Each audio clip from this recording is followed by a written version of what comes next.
Hello there, and welcome to Biology for Sleep, a quiet place where curiosity slows down, where science is allowed to unfold at a human pace, and where learning is meant to feel like resting rather than working. This is a space designed for evenings, for tired minds, for the moment when the day begins to loosen its grip.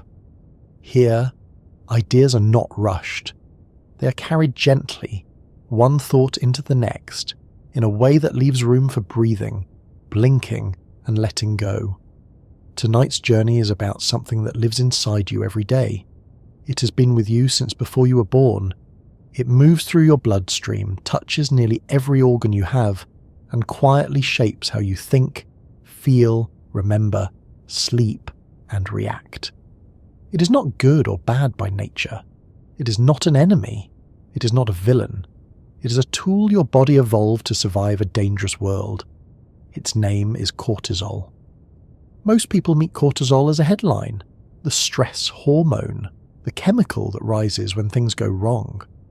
The invisible hand behind anxiety, burnout, exhaustion, and restless nights.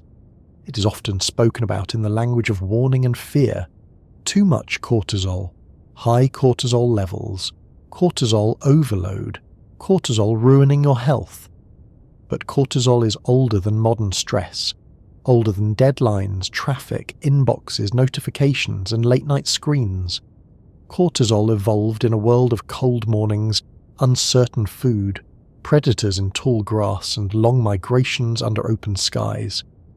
It did not evolve to harm you. It evolved to keep you alive. And yet, in a world that rarely turns off, that ancient survival system is being asked to work in ways it was never designed for. The same chemical that once helped your ancestors run from danger now responds to emails, social pressure, financial uncertainty, and constant background tension. The body cannot tell the difference between a predator and a persistent worry. It only knows that something feels urgent. This is where the story becomes interesting. Cortisol does not merely circulate. It does not simply rise and fall like a tide. It changes the brain. It alters how neurons communicate. It reshapes which circuits grow stronger and which weaken. Over time, it can influence how memory forms, how emotions are processed, how threats are detected, and how safety is recognized. It teaches the brain what kind of world it lives in. A calm world produces one kind of brain. A threatening world produces another. What you will hear tonight is not a warning.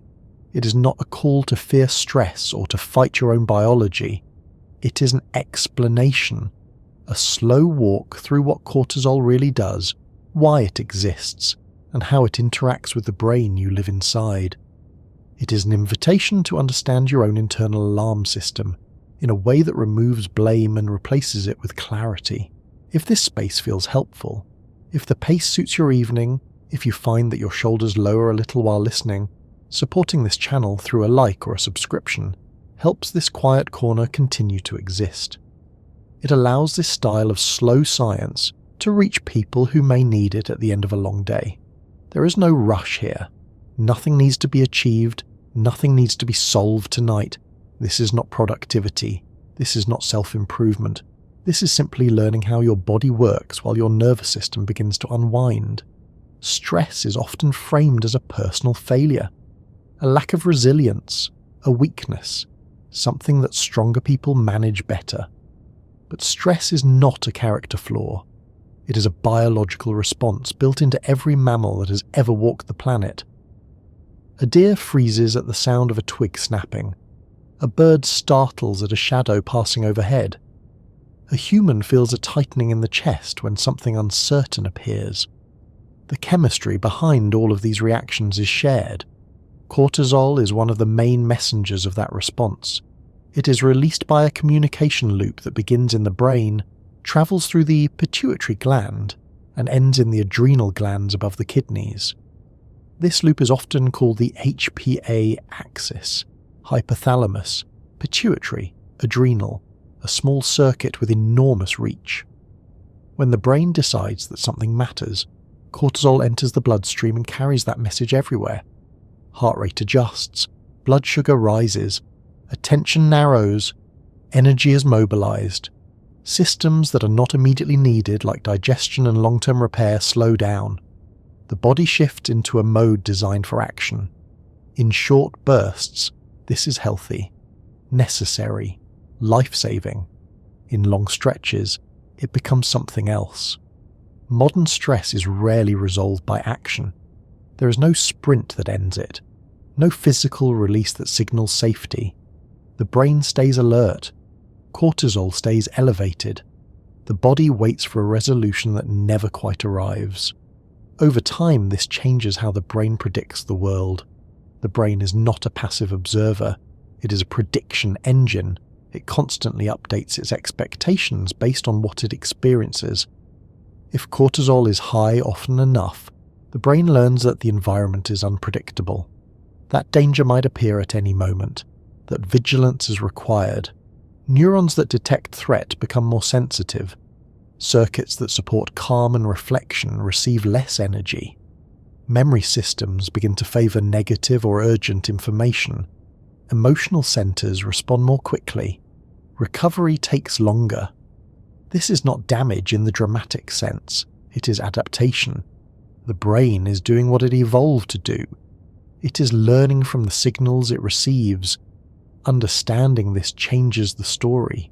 It means that stress patterns are not personality traits. They are learned states. They are the result of repeated chemical messages telling the brain what kind of world it inhabits. And what is learned can be unlearned. What is shaped can be reshaped. This series will move slowly through that process. It will explain how cortisol affects memory, emotion, sleep, focus, and energy. It will describe what happens when the alarm never fully turns off. It will show how small changes in daily rhythm can alter chemical patterns over time. It will connect modern habits to ancient systems without blame. Nothing here will ask for perfection. There will be no list of 10 things to fix your life. There will be no demand to become calm. Calm is not something that can be forced. It is something that emerges when the nervous system feels safe enough. Safety is a biological state. The body knows when it is allowed to rest. It knows when it can release vigilance. It knows when the environment no longer requires constant monitoring. Cortisol falls naturally when those conditions are met. This is not about eliminating stress. Stress is part of being alive. It is part of growth, learning, and movement. This is about understanding the line between useful activation and constant strain. Tonight begins that exploration, not as a lecture, not as a performance, just as a steady voice walking alongside a system you've carried your entire life without ever being formally introduced to. Cortisol is already moving through you as you listen. It always is. It rises in the morning to help you wake. It dips at night to allow sleep. It fluctuates with attention, emotion, and expectation. It is part of every thought that feels urgent and every moment that feels heavy. By the end of this journey, it will no longer feel like a mysterious force. It will feel like what it truly is, a messenger, a signal, a chemical story about how your brain and body are trying, always, to keep you alive.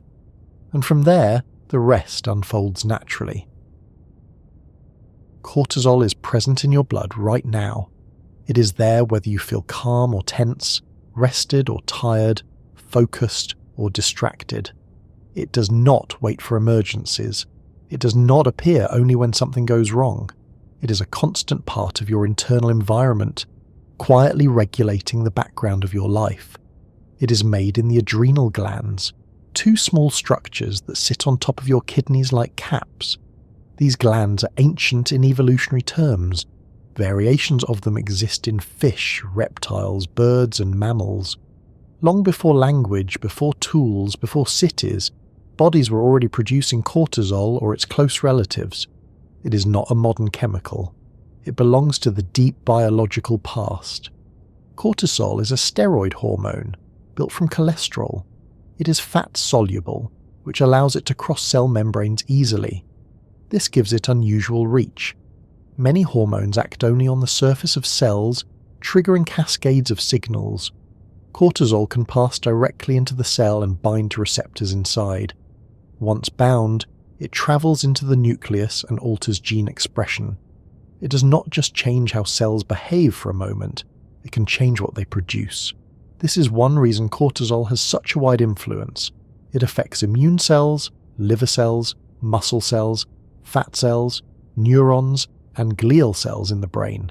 It touches metabolism, inflammation, memory, attention, blood pressure, and circadian rhythm.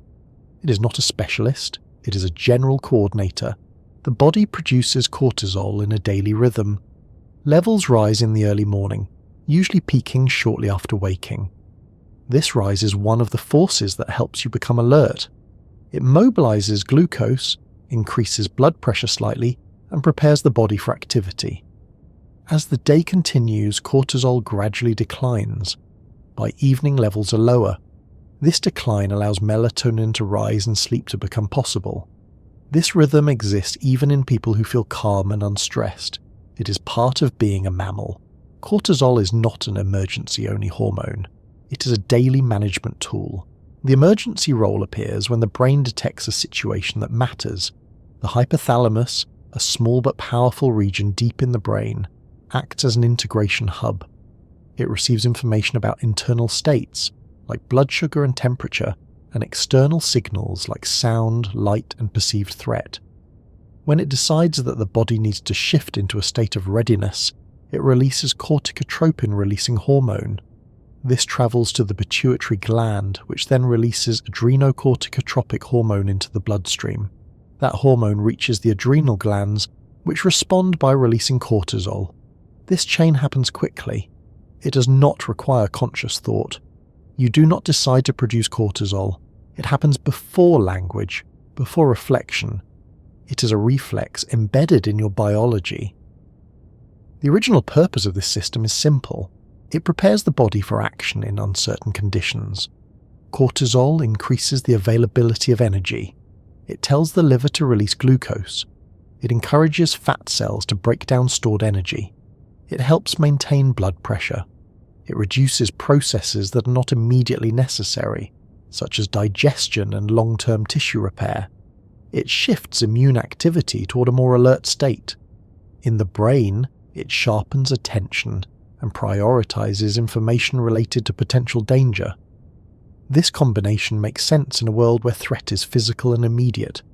If an animal hears a sudden noise, cortisol helps it become ready to run.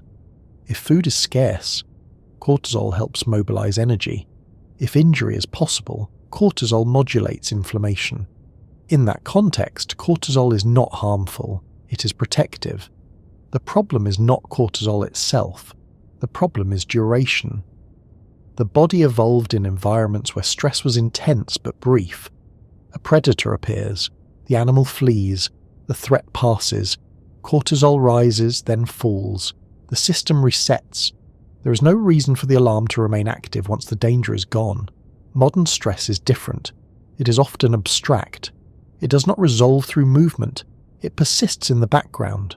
The brain detects uncertainty, evaluation, social threat, or future risk. The same hypothalamic pathway activates. Cortisol rises, but there is no sprint, no escape, no physical endpoint. The body remains in a state of partial readiness. Over time, this changes how the system behaves.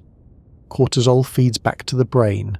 It binds to receptors in the hippocampus, amygdala, and prefrontal cortex.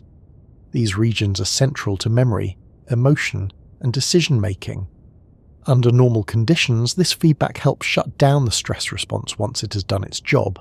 The hippocampus, in particular, plays a role in signaling that the threat has passed. When cortisol remains elevated frequently, this feedback loop weakens. Receptors become less sensitive. The brain becomes less effective at turning off the alarm.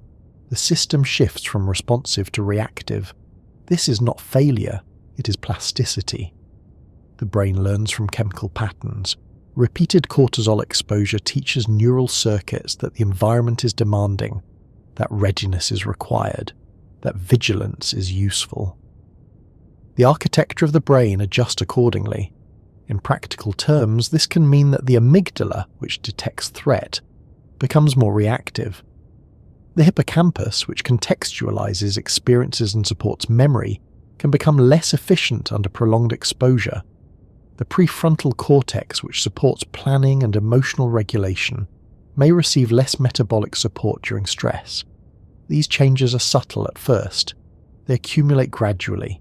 They are not visible in a single day. They are felt as tone, as baseline, as the difference between a mind that returns easily to neutral and one that remains slightly braced.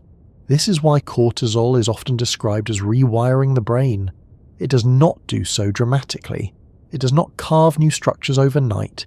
It shifts probabilities. It alters thresholds. It changes how easily circuits activate and how quickly they settle. The body makes cortisol because life requires adaptation. Every organism must adjust to its environment. Cortisol is one of the main tools for that adjustment. It is not there to punish you. It is there to prepare you. Even in calm moments, cortisol participates in balance.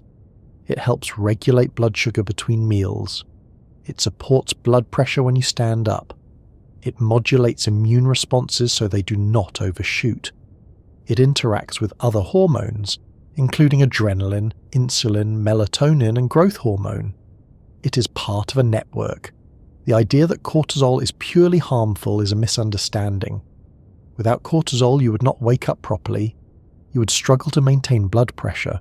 You would be unable to respond effectively to illness or injury. People with adrenal insufficiency who cannot produce adequate cortisol experience fatigue, weakness, and vulnerability to stress. In severe cases, the condition is life-threatening. Cortisol is essential. What matters is context. A healthy system produces cortisol in waves: morning rise, evening fall, brief surges in response to challenges, recovery afterward. This pattern teaches the brain that the world is demanding but manageable. That effort is followed by rest. That activation has an endpoint. A dysregulated system produces cortisol too often or at the wrong times, late at night, in response to internal thoughts rather than external events, in anticipation of problems that have not occurred, without recovery. This pattern teaches the brain that the world is continuously uncertain, that vigilance must be maintained, that rest is unsafe. The chemical is the same.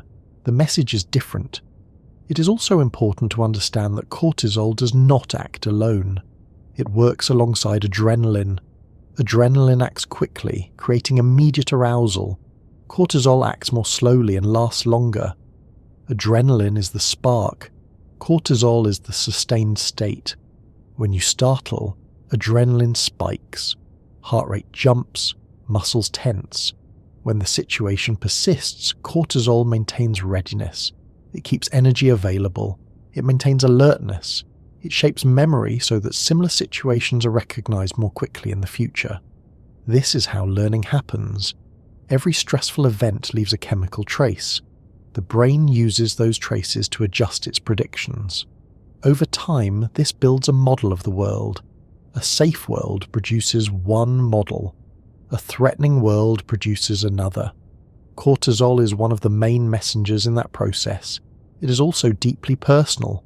Two people can experience the same event and produce different cortisol responses. Genetics influence receptor sensitivity. Early life experience shapes baseline activity. Sleep, nutrition, illness, and social support modulate the system. There is no single stress profile.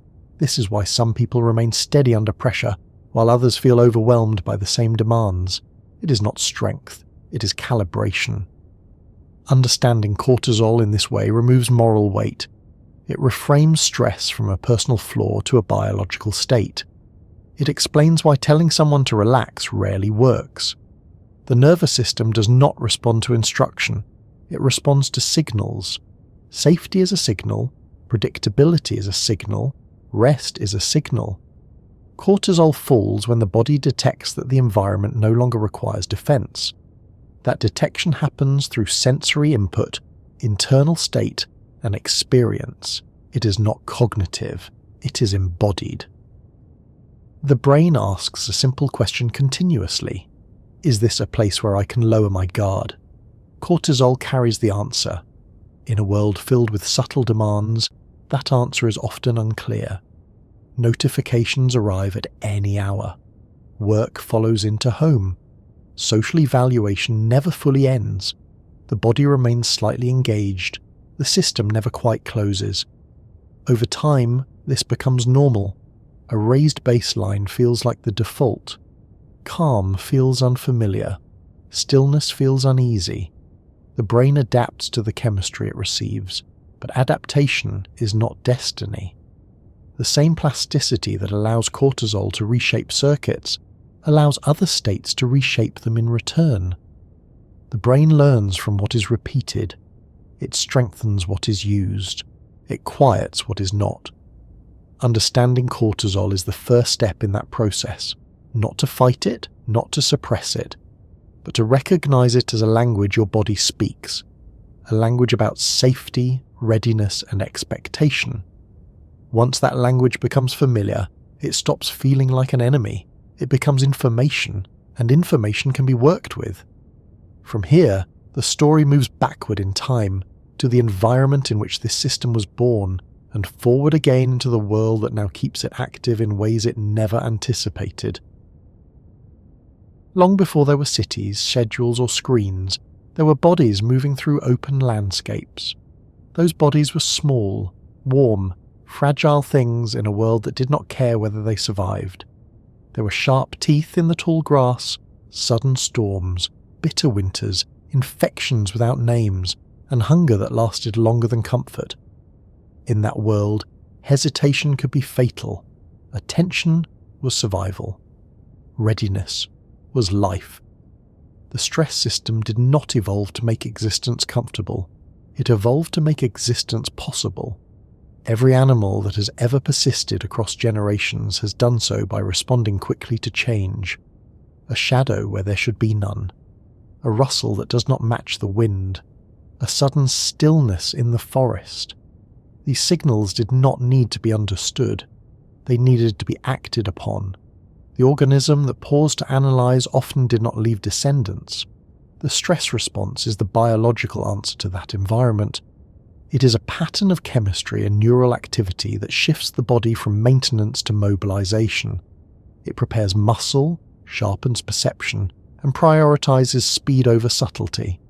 It narrows attention to what matters now. It favors reaction over reflection. In early human environments, this was not a burden. It was an advantage. Imagine a small group of humans moving across a plain. There is no shelter beyond what they carry. Food is unpredictable. Weather is not a forecast but a direct experience. Every day requires effort. Every night brings vulnerability. The nervous system in that context is tuned outward. It listens, it scans, it notices. When danger appears, the stress system activates. Adrenaline surges. Cortisol follows. The heart beats faster. Blood flows to large muscles. Vision sharpens. Non-essential processes pause. The body becomes a tool for immediate action. That action ends something. The predator retreats. The storm passes. The group reaches shelter. The body then shifts back. Cortisol falls. Muscles release. Digestion resumes. The system resets. Stress is not a constant state. It is a wave. This rhythm of activation and recovery is what the body evolved to expect. Stress followed by resolution. Readiness followed by safety. Effort followed by rest. The brain learned in that pattern. Neural circuits strengthened in response to real events. Memory was shaped by physical experience. The world taught the nervous system what to expect through direct consequence. The chemical messages aligned with reality. In that context, stress was not psychological. It was environmental. There was no abstract worry, no imagined catastrophe at a distance, no persistent background evaluation. The nervous system responded to what was present. When nothing threatened, it rested. Even social stress in early human groups had a clear structure. Conflict occurred face to face. Hierarchies were visible. Consequences were immediate. A dispute ended. A role was settled. The body did not carry unresolved tension indefinitely. The system returned to baseline. The stress response was therefore precise. It activated for a reason. It deactivated when that reason ended. This is what the system is built for. The architecture of the brain reflects this history. The amygdala evolved to detect threat rapidly. It does not analyze, it categorizes. It asks whether something is safe or dangerous based on pattern. The hippocampus provides context. It tells the system where it is and whether a situation matches past danger. The prefrontal cortex, which in modern humans supports planning and reasoning, evolved later and builds on these older structures. In a natural environment, these systems work together smoothly. The amygdala signals, the hippocampus contextualizes, the prefrontal cortex decides whether to act. Cortisol supports the process by supplying energy and focus. The feedback loop is tight. The environment teaches the brain. The brain adapts. The chemistry follows. The problem is not that the system is flawed. The problem is that the environment changed faster than biology. Modern stress is rarely resolved through movement. It is often internal. It is carried in thought. It is prolonged by uncertainty. The stress system still activates, but the body no longer completes the cycle. An early human who escaped a predator ran until safety. The body then received clear sensory information. No sound, no pursuit. Safety. Cortisol fell. A modern human who receives a threatening email does not run. The body activates anyway. The muscles tense. The heart rate shifts. Cortisol rises, but there is no sprint, no resolution. The threat remains abstract. The nervous system waits. That waiting becomes a state. The brain, doing what it has always done, learns from repetition. If cortisol rises often without falling, the system adapts.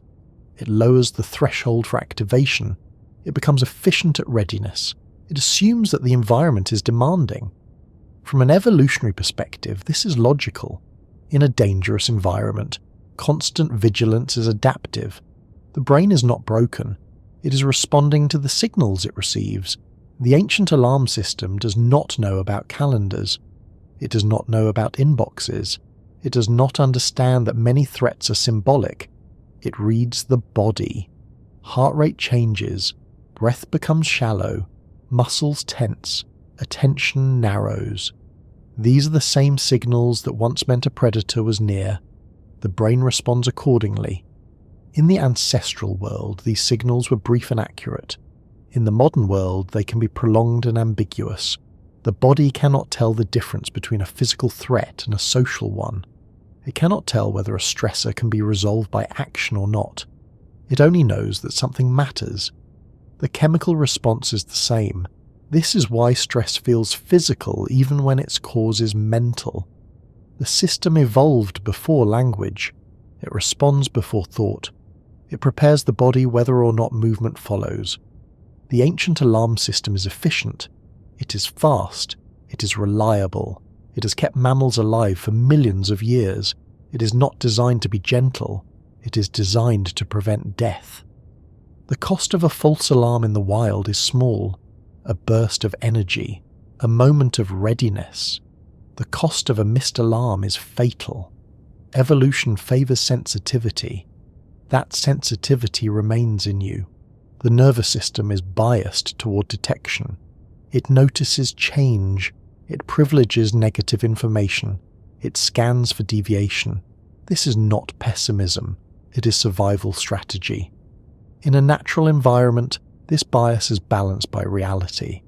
Most of the time, nothing happens. The system rests. When something does happen, it matters. In a modern environment, the bias is fed constantly. News delivers threat. Social comparison delivers evaluation. Work delivers urgency. The body receives signal after signal without physical resolution. The ancient system is now operating in a world of symbols. This mismatch is not a personal failure. It is a structural one. The body did not evolve for constant abstraction. It evolved for direct engagement.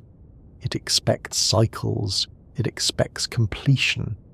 When cycles do not complete, the chemistry accumulates. Cortisol remains slightly elevated. The brain remains slightly alert. The muscles remain slightly tense. The breath remains slightly shallow. The system never fully closes. Over time, this becomes baseline. The brain begins to treat this state as normal. It calibrates around it. It predicts the world through it. This is what people experience as chronic stress. It is not constant panic.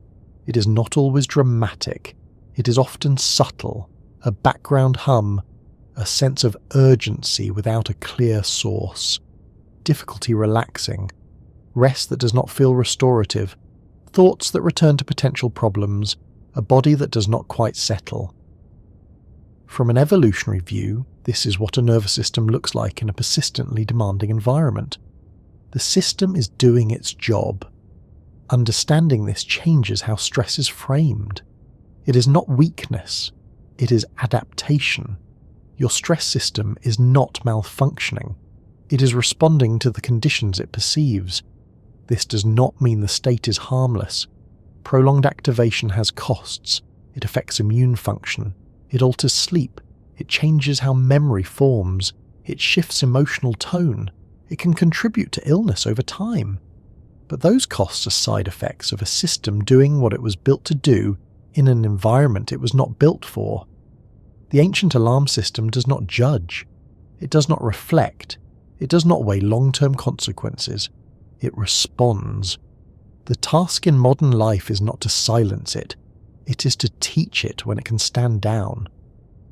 The nervous system learns through experience, not instruction. It updates its model based on what happens in the body. Safety must be felt. In ancestral environments, safety was obvious. The predator was gone. The storm ended. The group rested. In modern environments, safety is often conceptual. The deadline passed, the message was sent, the meeting ended, but the body may not register these as resolution. The system waits for sensory confirmation. This is why recovery matters, not as a luxury, as a biological requirement. Rest is not indulgence. It is the second half of the stress cycle. Movement completes activation. Stillness completes release. Sleep completes repair. When these elements are missing or fragmented, the ancient system never fully receives the signal that the danger is over. It remains on. Understanding that this system is ancient brings compassion. It reframes tension as history rather than failure. It reminds you that your body is not malfunctioning. It is running a program written for survival in a different world. The same mechanism that once helped humans cross open plains and endure harsh winters now reacts to glowing screens and imagined futures. The chemistry is the same, the context is not, and that difference is where the story continues. When cortisol enters the brain, it does not behave like a simple switch. It does not turn thoughts on or off. It does not create fear by itself. What it does is adjust the sensitivity of the systems that already exist. It changes how easily certain circuits activate, how long they stay active, and how strongly they compete with one another. It shifts the balance of attention, memory, and emotional tone. The brain is not a single unit. It is a network of regions with different roles, constantly communicating. Cortisol moves through this network and alters how those conversations unfold. One of the first places cortisol acts is the amygdala. The amygdala is not the seat of fear in a simple sense. It is a relevance detector. It scans incoming information and asks a basic question. Does this matter for survival? It responds to novelty, unpredictability, and signals that resemble past threats.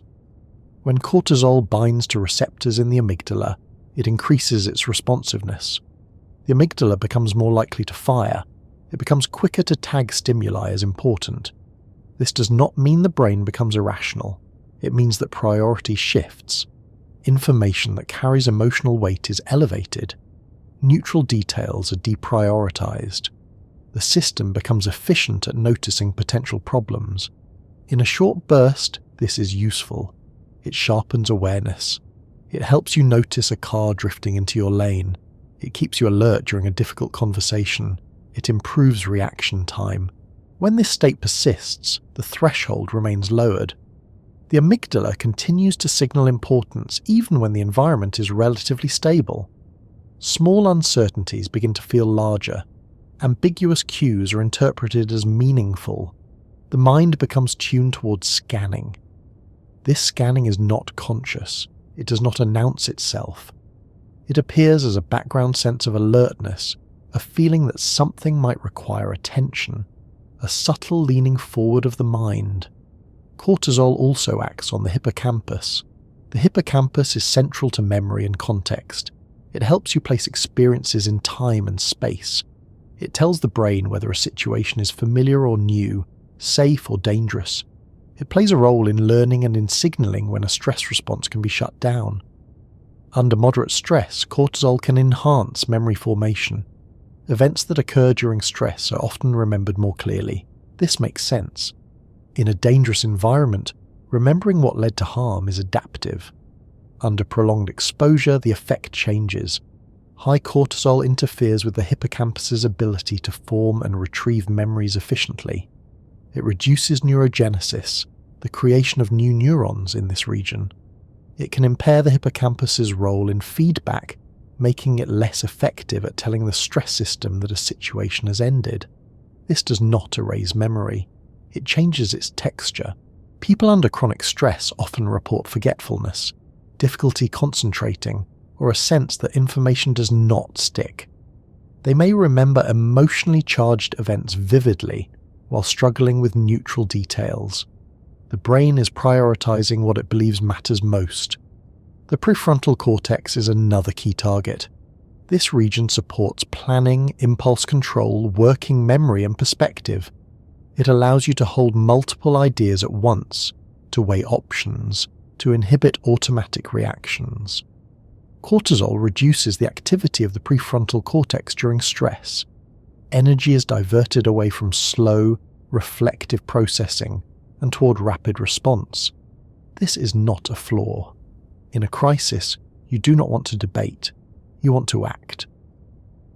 In a prolonged state, this shift becomes habitual. Reflective thought becomes more difficult. Patience decreases.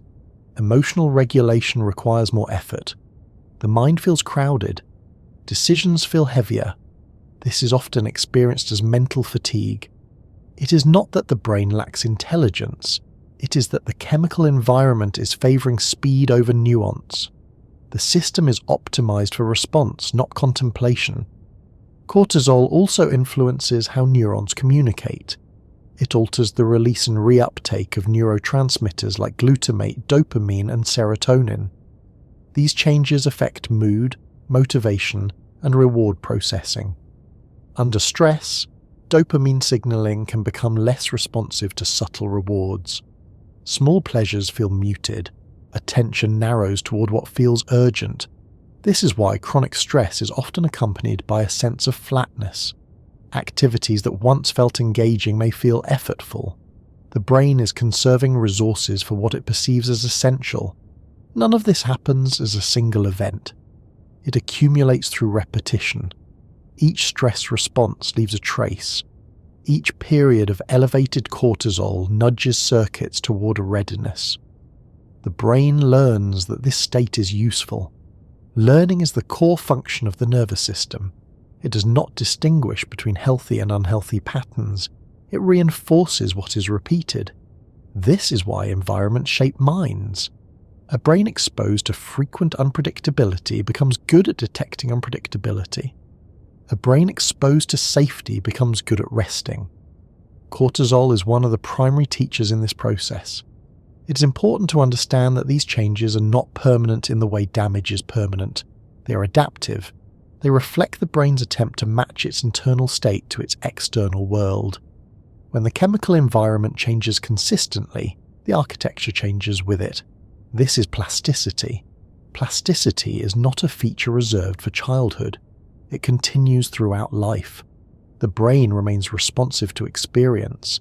It remains capable of recalibration. Cortisol does not lock the brain into one pattern.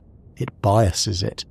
When stress is intermittent and followed by recovery, the bias remains flexible. The system activates and deactivates. The brain learns both readiness and release. When stress is constant, the bias becomes narrow. The system activates easily and deactivates slowly. The brain learns vigilance. This learning is not conscious. It is not belief. It is state. A person in this state may say, "I feel like I can't turn off." They may say, "I'm always on edge." They may say, "Even when nothing is wrong, I feel like something is." These statements describe chemistry. They describe a brain whose baseline has shifted. Cortisol is not the only factor in this shift, but it is central. It coordinates the body's response and informs the brain's predictions. The brain's job is not to make you happy, it is to keep you alive. It optimizes for survival, not comfort. In a demanding environment, it chooses readiness. What feels like anxiety is often preparedness without a target. The mind is scanning because the system expects that something will require response. This expectation is learned. The learning does not require trauma in the dramatic sense.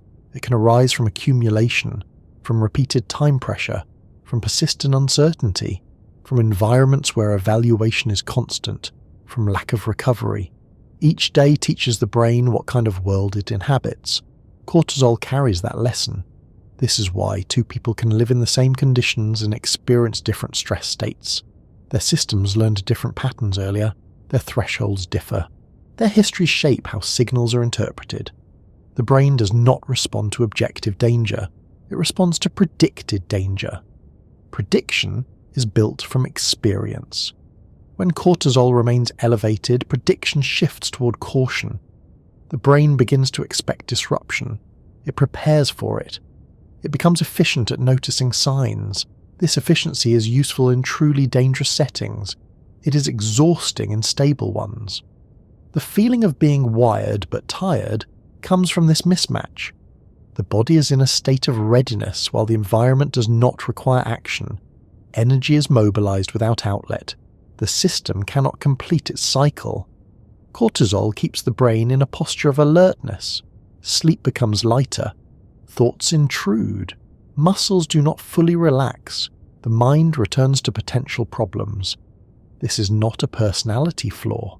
It is a physiological state. Understanding this removes shame. It replaces self-criticism with context. You're not failing to relax. Your brain has learned that relaxing is risky. That lesson was not chosen. It was absorbed, and what is absorbed can be updated. The brain does not change through argument. It changes through experience. It updates its predictions when the body repeatedly receives signals of safety. Those signals are sensory.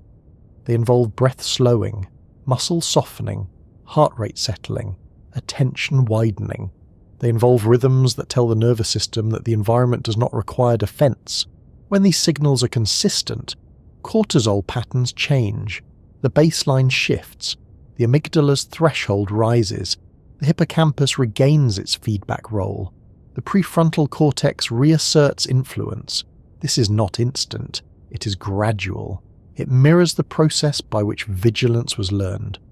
The brain does not ask for perfection. It responds to repetition. Cortisol taught it to stay alert. Other states can teach it to stand down. This is not about eliminating stress. It's about restoring rhythm. The brain on alert is not broken. It is prepared. The task is to remind it, slowly and repeatedly, that preparation is not always required, and that reminder must be felt, not thought. From here, the story turns toward one of the most sensitive systems shaped by this chemistry: memory. Memory is not a recording. It is not a camera that captures reality and stores it intact. It is a living process that selects, reshapes, and reorganizes experience. Every memory you carry is the product of attention, emotion, and biological state at the moment it formed. Stress chemistry, especially cortisol, is one of the strongest sculptors in that process. The brain does not remember everything. It remembers what it believes will be useful later. In an unpredictable world, what is useful is often what went wrong. The nervous system evolved to prioritize information linked to threat, loss, or urgency. Cortisol is the chemical signal that tells the brain, this matters. When cortisol rises during an event, memory formation changes. The hippocampus and related networks encode more detail about emotionally charged aspects of the experience. This is why people often remember where they were during frightening or significant moments with striking clarity. The brain tags those moments as important for future survival. In short bursts, this is adaptive. It allows learning from danger. It helps an organism avoid repeating harmful situations. In prolonged stress, the effect becomes skewed. When cortisol is frequently elevated, the brain begins to treat many moments as potentially significant. Memory systems become biased toward negative or urgent information. Neutral or positive experiences are encoded with less weight. The mind becomes rich in reminders of problems and thin in reminders of safety. This is not pessimism. It is chemistry shaping probability. Under chronic stress, the hippocampus operates under altered conditions. Cortisol interferes with long-term potentiation, the process by which synaptic connections strengthen during learning. It reduces the formation of new neurons in the hippocampus. It alters how information is consolidated during sleep. These changes do not erase memory. They change what is prioritized and how easily information moves from short-term holding into long-term storage. People in prolonged stress often report that they read something and it does not stick. They listen to instructions and forget them. They walk into a room and cannot remember why. At the same time, worries replay with precision. Embarrassing moments feel vivid. Threats feel immediate. The brain is not malfunctioning. It is allocating resources. Memory is expensive. It requires energy, structural change, and time. The brain under stress shifts its investment toward what it believes is necessary for survival. The hippocampus normally works with the prefrontal cortex to contextualize experiences. It helps distinguish between this is happening now and this happened before. It tells the stress system when a situation resembles a past threat and when it does not. Under prolonged cortisol exposure, this contextual role weakens. The brain becomes more likely to treat present cues as if they are continuations of past danger. Emotional memories bleed into current perception. This is why stress can make the present feel heavier than it objectively is. The mind carries forward unresolved traces. The system reacts not only to what is happening, but to what has happened. Memory becomes a lens rather than a record. Learning also changes. Under moderate stress, learning can improve, attention sharpens, the brain focuses. New information linked to the stressor is encoded efficiently. Under excessive or prolonged stress, learning narrows. The brain becomes less flexible. It favors familiar patterns. It becomes harder to integrate new perspectives. Cognitive rigidity increases.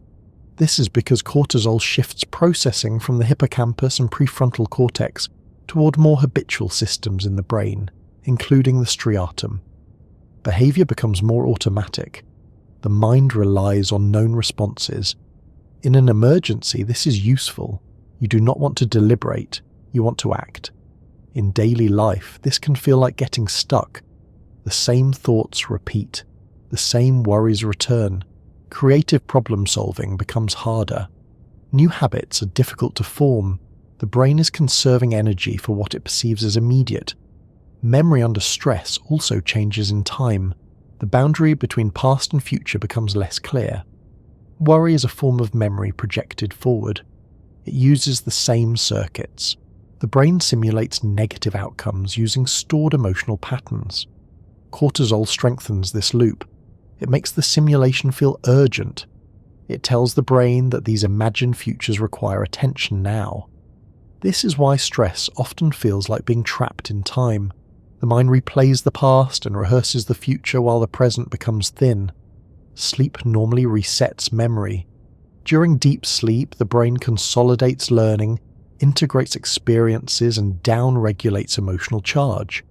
cortisol naturally falls at night, allowing this process.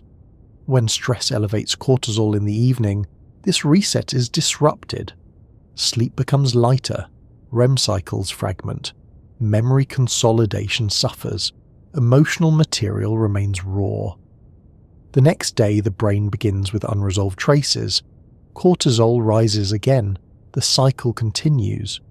Over time, the memory landscape shifts. The mind becomes populated with reminders of urgency. Calm experiences leave weaker footprints. This does not require catastrophe. It can arise from accumulation, from years of mild pressure, from environments where evaluation is constant, from lack of downtime. The brain learns from what is repeated, not from what is intended. A person in this state may say, "I can't stop thinking." They may say, "My mind keeps going back to the same things." They may say, "I forget small details but remember every mistake." These are descriptions of a memory system shaped by stress. The system is not broken. It is doing what it was designed to do in a threatening environment. It is privileging what might protect. The cost is that it also diminishes the brain's ability to register safety. Memory normally acts as evidence. It tells the brain what has happened before and what is likely to happen again. When memories of calm are weak, the brain has little proof that rest is safe. The absence of remembered safety becomes a form of information. This is why reassurance often fails. Telling someone that things are fine does not update a nervous system that has learned through chemistry that things are not. The brain believes what the body experiences. Rewriting this pattern does not require erasing memory. It requires adding new evidence. Repeated experiences of safety under conditions of awareness begin to shift encoding. When calm moments are noticed and allowed to complete, they leave traces. When the body feels settled and nothing bad follows, the hippocampus records that sequence. Over time, these records accumulate. The brain gains new data. This is slow. It mirrors the way stress learning occurred.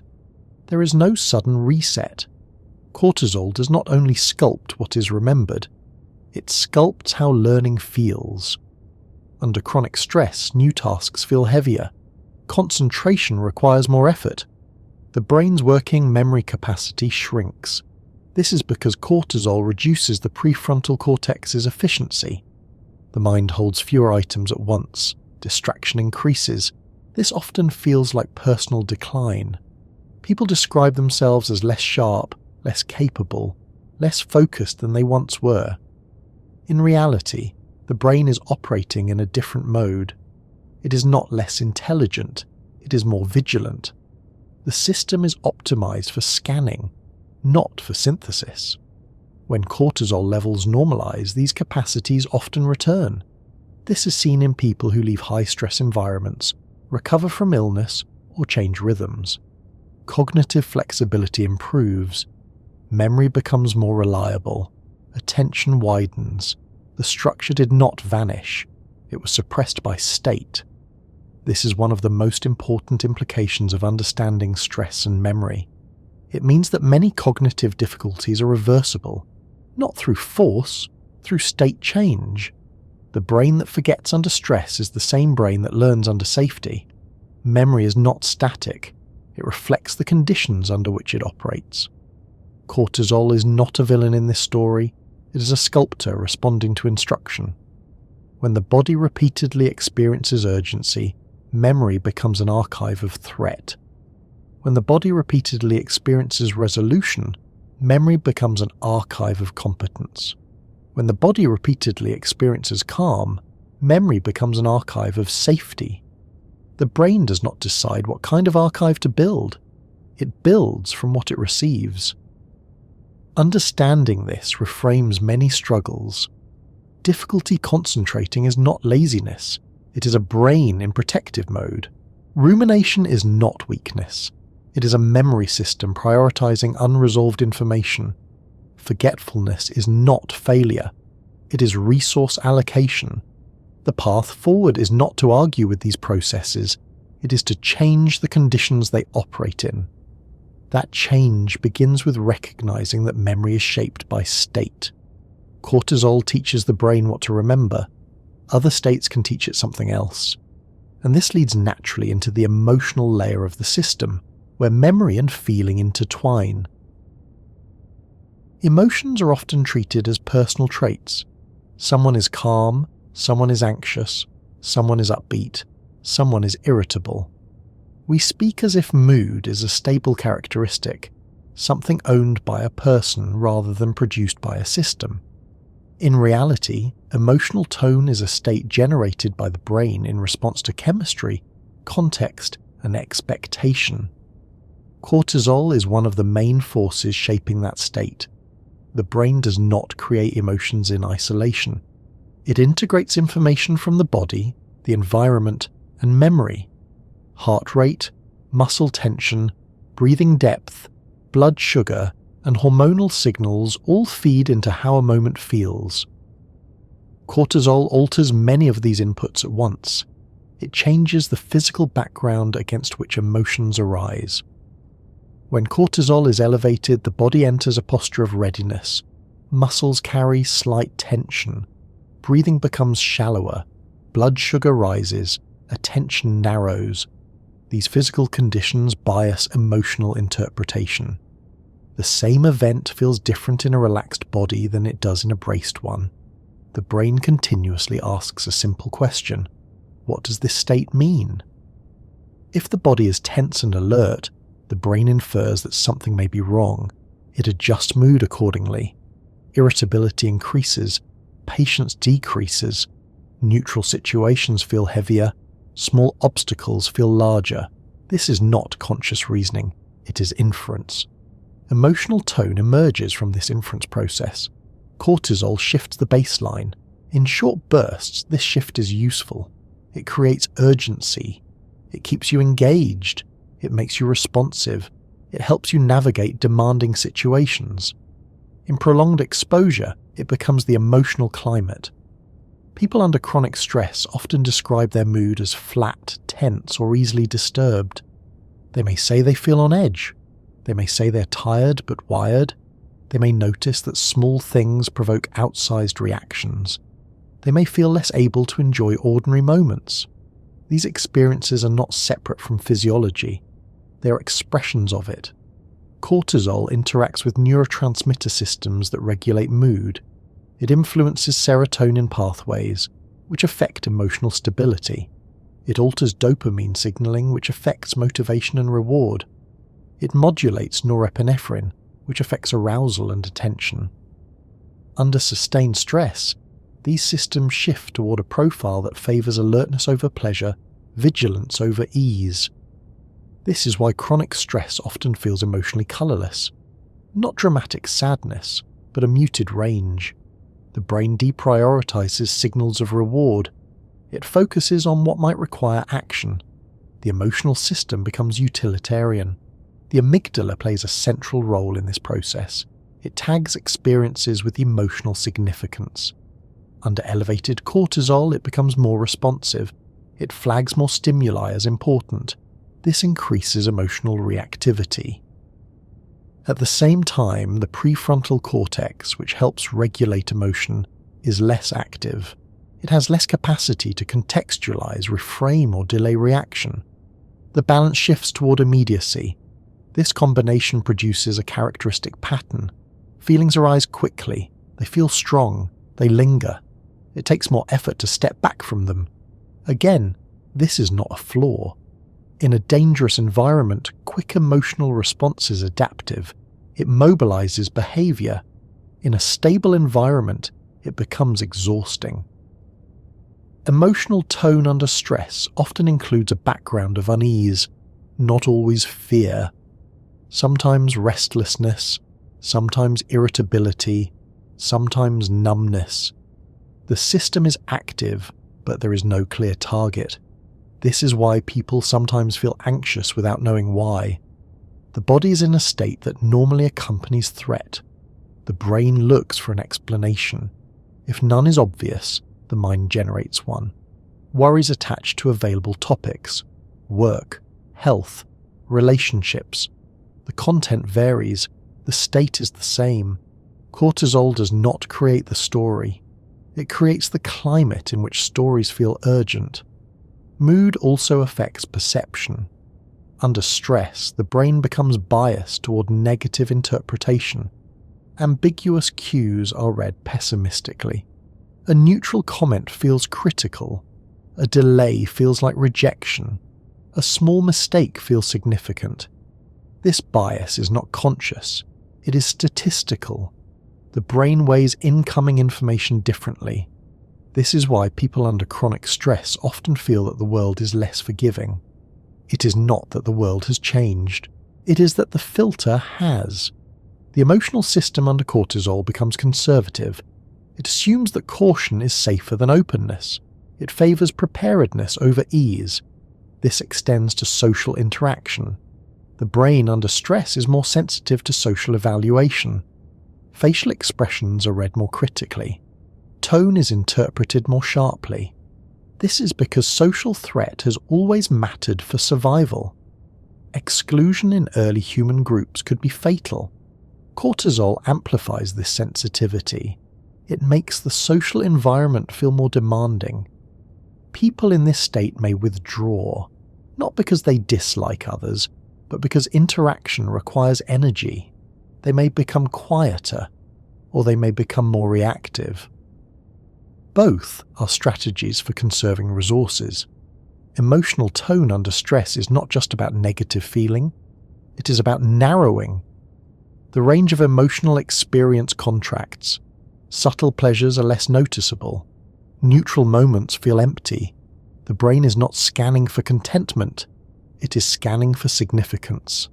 This is often described as burnout. Burnout is not simply fatigue.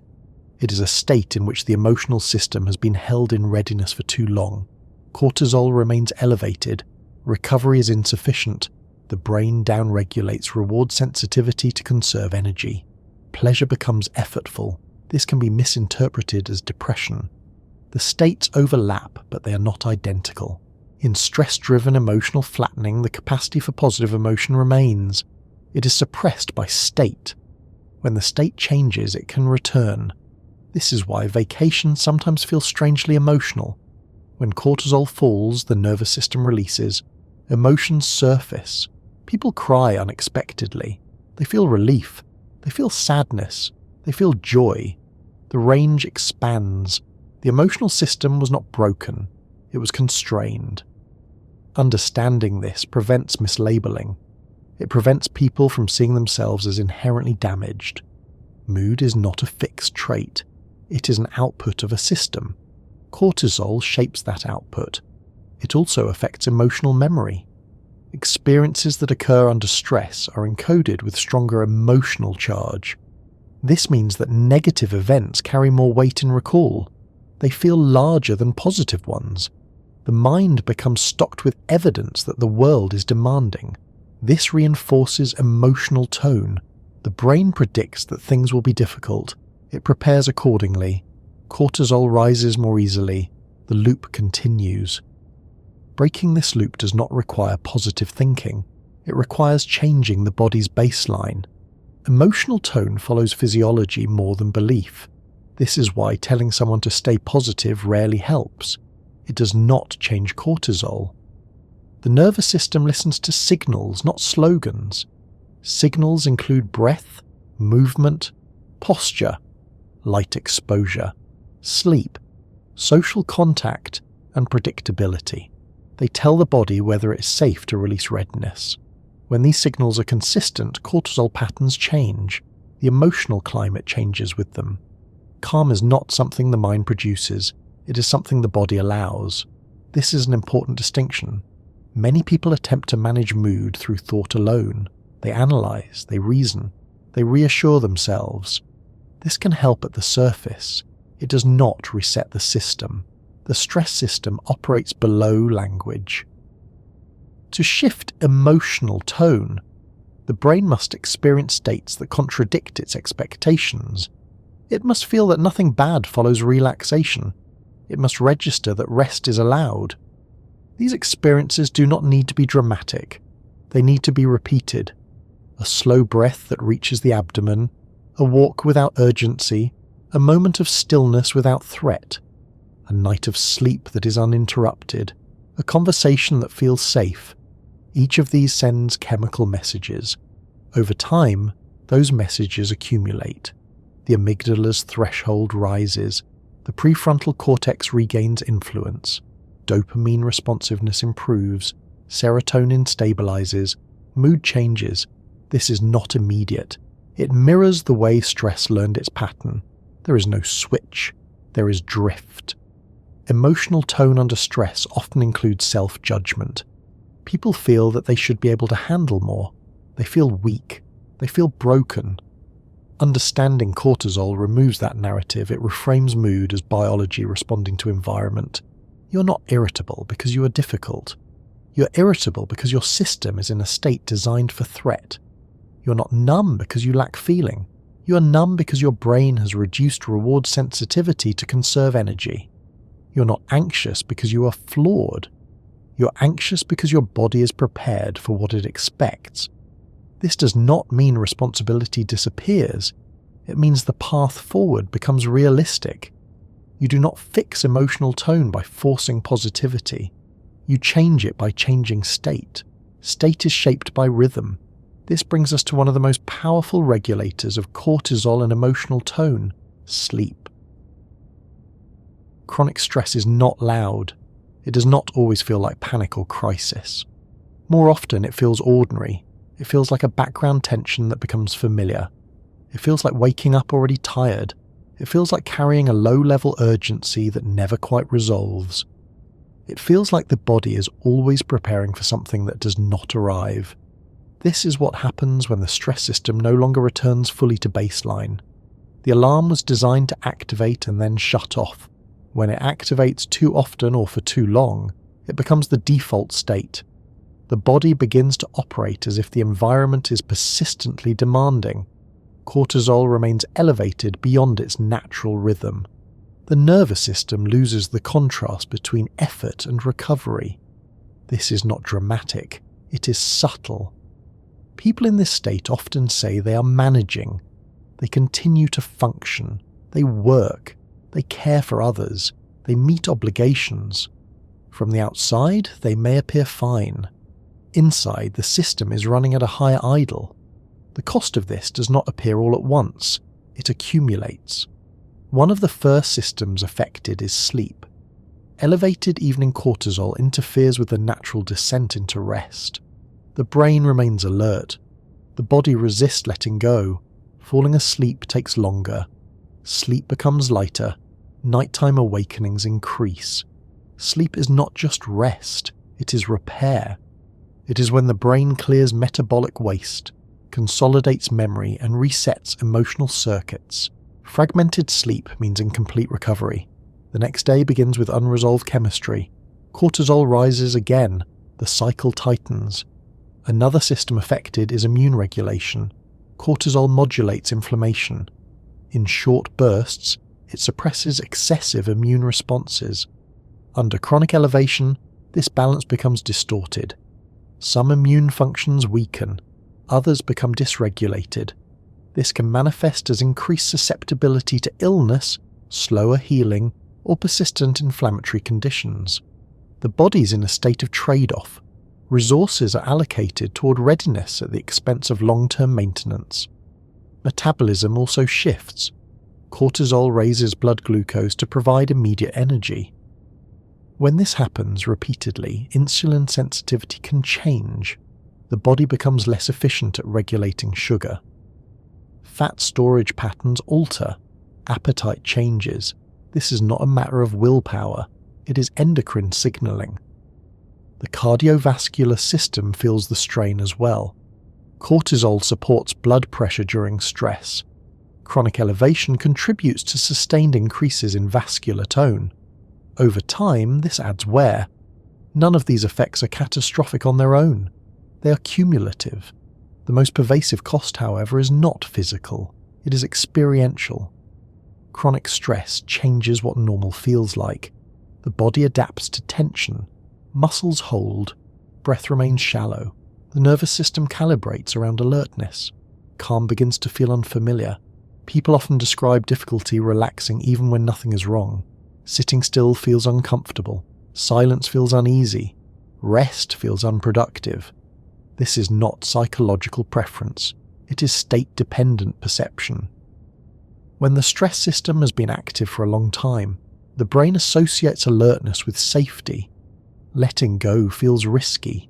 The absence of urgency is misread as vulnerability. The system learned this through chemistry, not thought.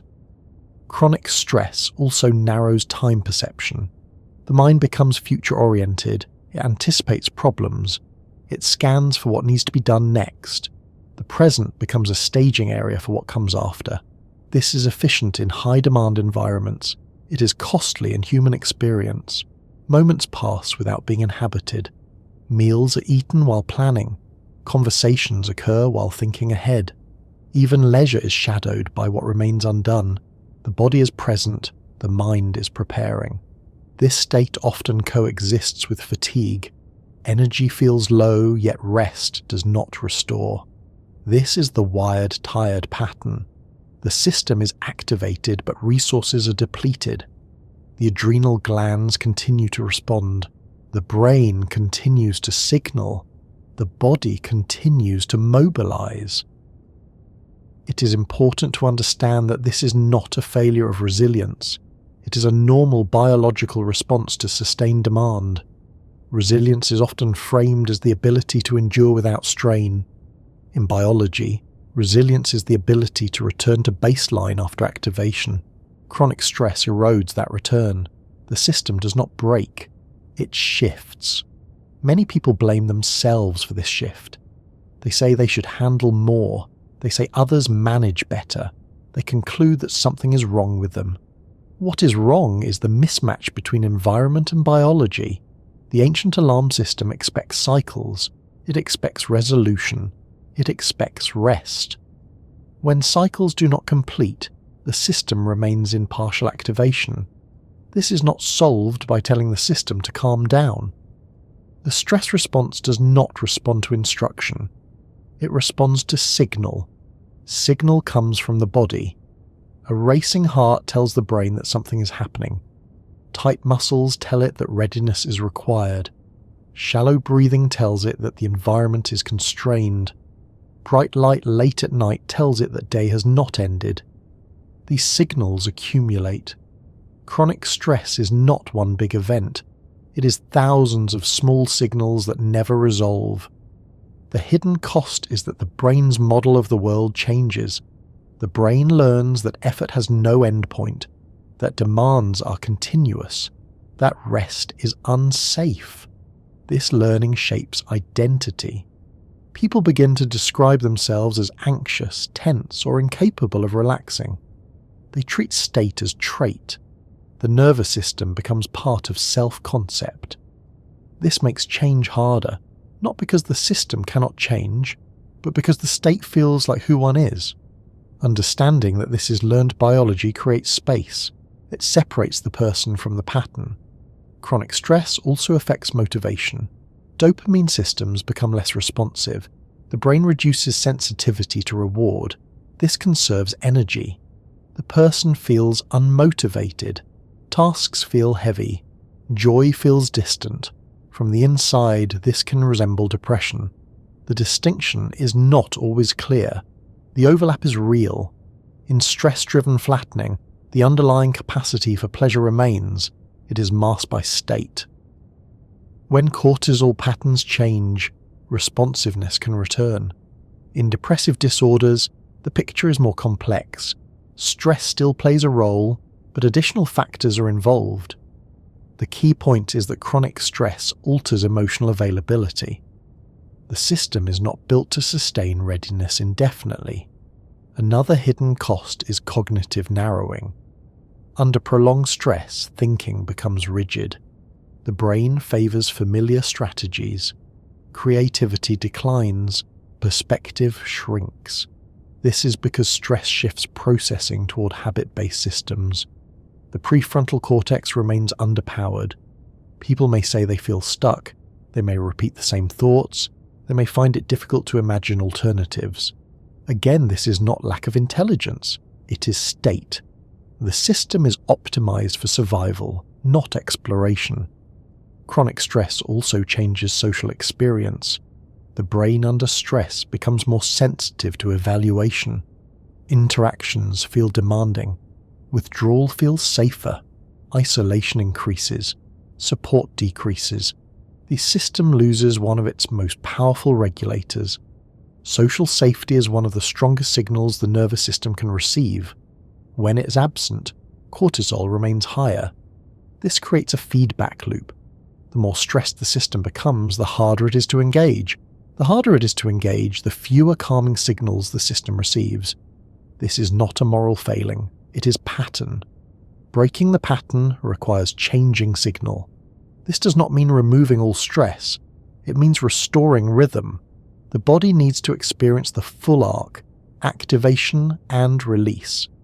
Release is not collapse, it is return. Return occurs through predictable cues: darkness at night, stillness, repetition, safe connection, movement without urgency, breath that deepens without demand. These are not wellness trends, they are biological instructions. The nervous system updates its expectations when it repeatedly experiences states that contradict its predictions. If the brain expects that rest leads to danger, and rest is followed by nothing bad, the prediction shifts. If the body expects that slowing will be punished, and slowing is met with safety, the system recalibrates. This takes time. The same plasticity that allowed stress to become chronic allows it to become intermittent again. Chronic stress is not a life sentence. It is a learned state. The alarm never stops because it has not been given reason to. The task is not to silence it. It is to teach it when it can stand down. That teaching happens through experience. And experience is shaped by daily rhythm. This brings us to one of the most misunderstood aspects of stress physiology: the paradox of exhaustion and alertness. One of the most confusing experiences people report under chronic stress is this combination of feeling deeply tired while also being unable to rest. The body feels worn down, energy feels low, motivation feels thin, and yet, when it is time to stop, the mind does not slow. Thoughts keep moving, muscles remain tight, sleep does not come easily. The system feels both depleted and activated at the same time. This is not a contradiction. It is the logical result of how the stress system works over time. Cortisol is designed to mobilize energy. It increases blood glucose, supports blood pressure, and keeps the brain alert. In short bursts, this produces a feeling of readiness. After the demand passes, the system shuts down and recovery follows. Energy is restored. In chronic stress, the system remains partially engaged. Cortisol continues to circulate above baseline. The body keeps mobilizing resources, but because there is no clear endpoint, those resources are never fully replenished. The body is spending energy without completing the cycle. This produces exhaustion. At the same time, the stress system remains active. The amygdala continues to scan. The hypothalamus continues to signal. The adrenal glands continue to respond. The brain remains in a posture of readiness. This produces arousal. Exhaustion comes from depletion. Wired comes from activation. Both can exist at once. The result is a nervous system that cannot find a stable state. It is too tired to engage fully and too alert to disengage. Rest feels unproductive. Activity feels heavy. The body wants to stop. The brain will not allow it. This state is not psychological. It is physiological.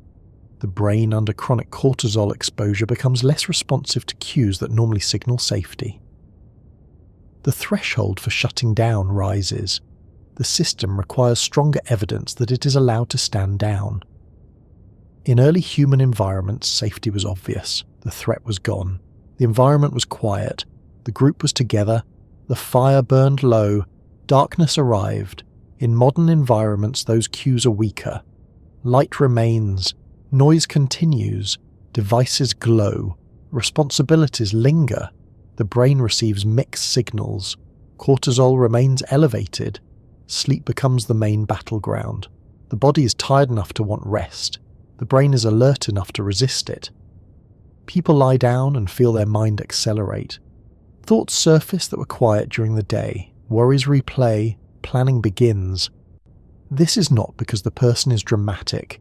It is because the prefrontal cortex, freed from external tasks, is now exposed to the underlying state. Cortisol has kept the system alert. When the environment quiets, the internal activity becomes audible. The brain is doing what it has been trained to do. It is using the available time to scan for unresolved issues. This often leads to frustration. People say, "I'm exhausted. Why can't I sleep?" They may blame themselves. They may believe they are broken.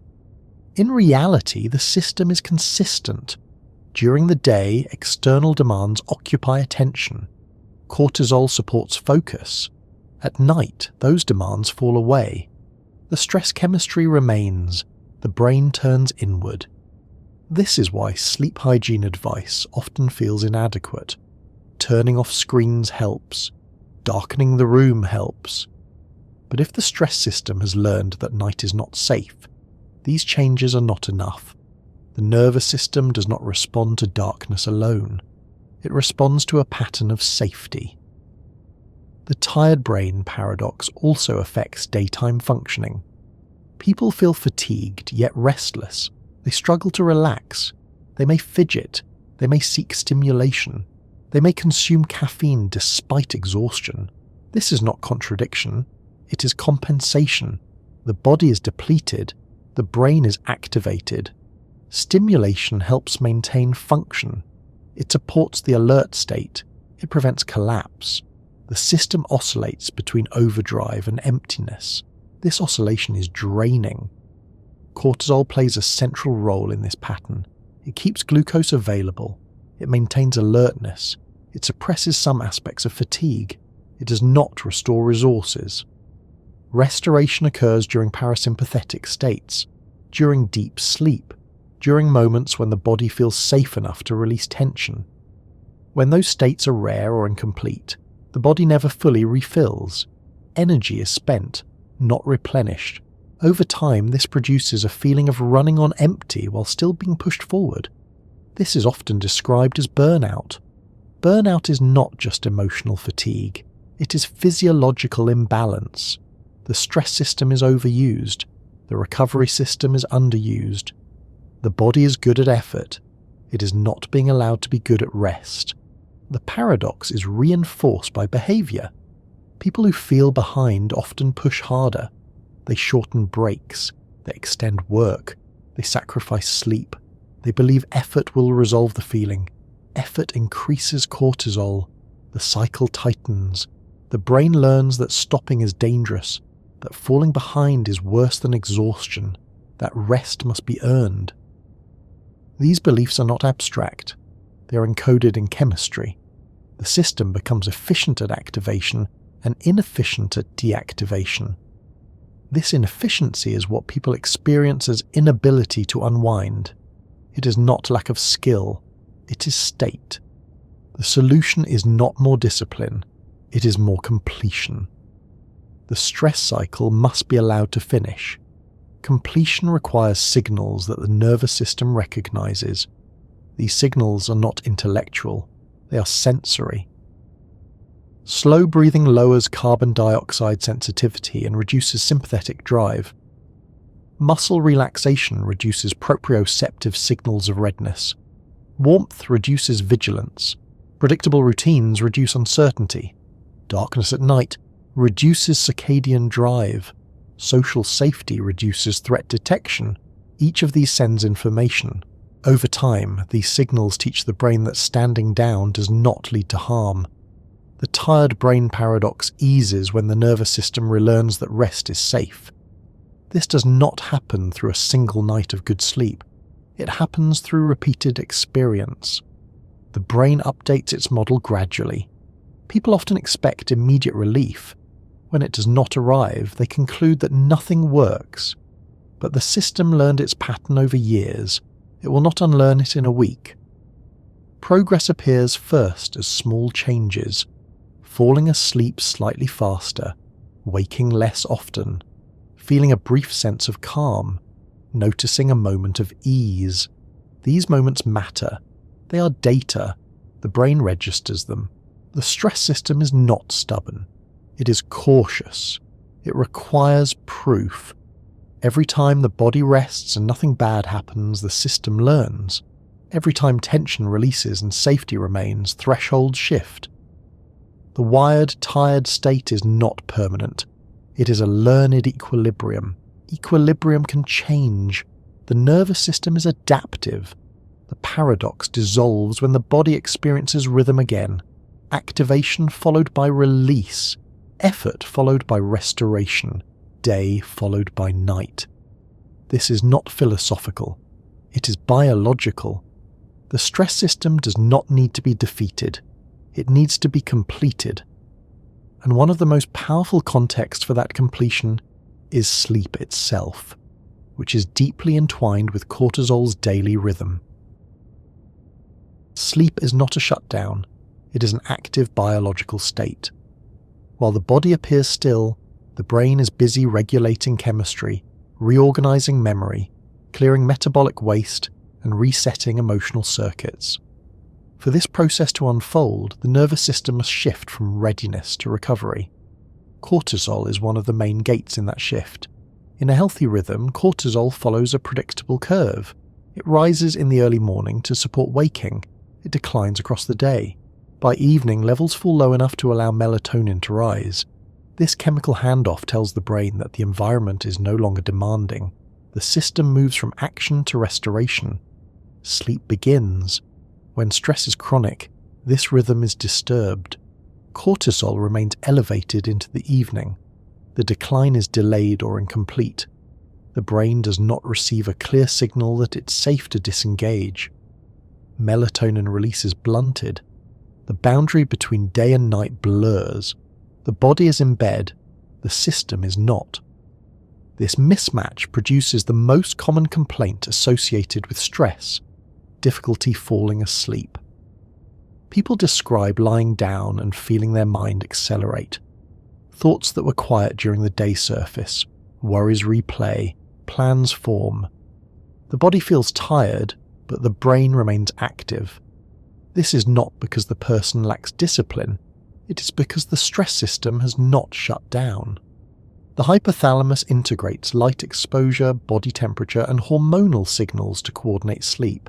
Cortisol interferes with this coordination. It tells the brain that conditions still require alertness.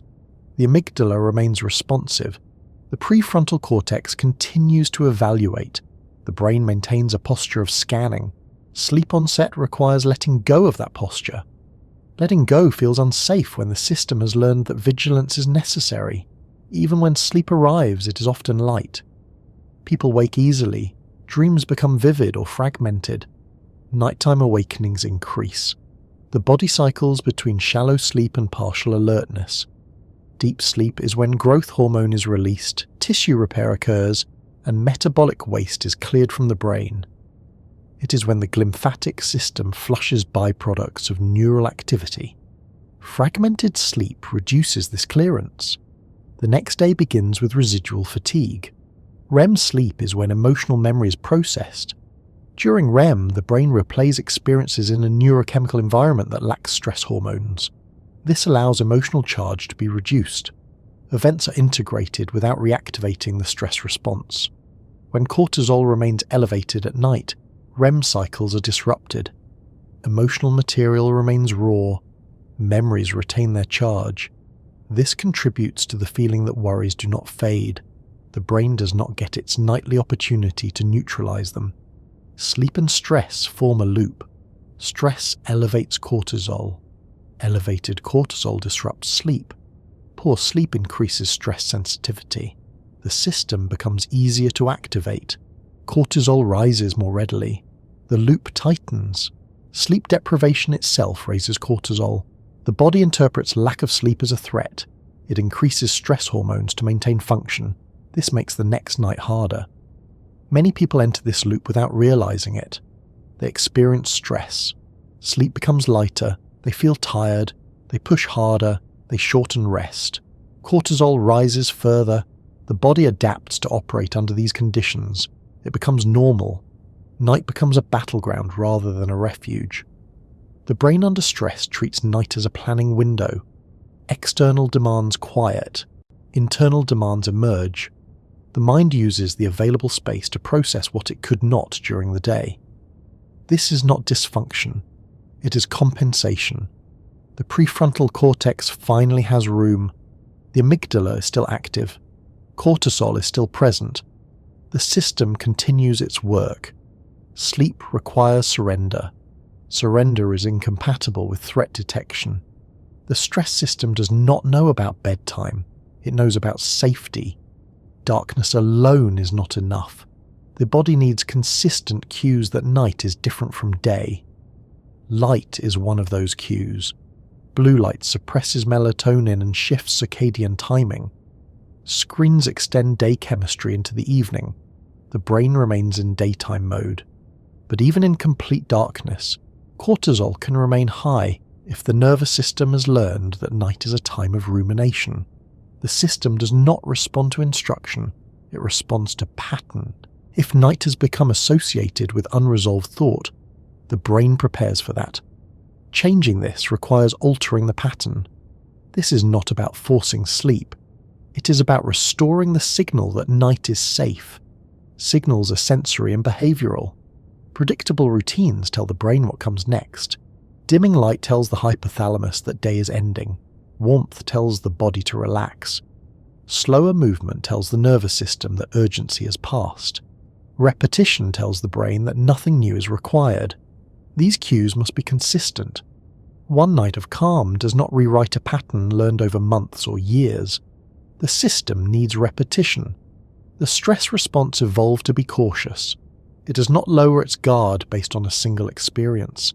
Every evening that ends without threat becomes data. Every night that allows partial release becomes evidence. Over time, cortisol patterns shift. This is why sleep advice often fails when treated as technique rather than rhythm. A breathing exercise may help once. It does not teach the system that nights are safe. The nervous system learns from context, not from hacks. The body also carries stress into sleep through muscle tension. Proprioceptive feedback from tight muscles signals readiness. The brain reads this as evidence that something is happening. Relaxation is not a thought. It is a physical state. When the body remains braced, the brain remains alert. Learning to let the body soften is part of teaching the system. This does not require perfect stillness.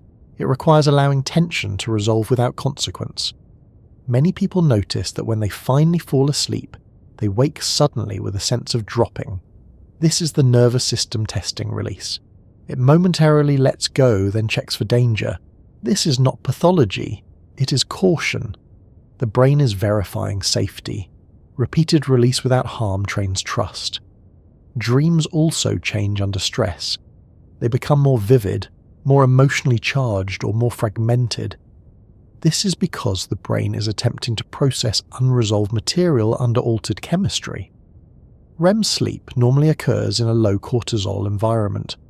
Under stress, this environment is compromised.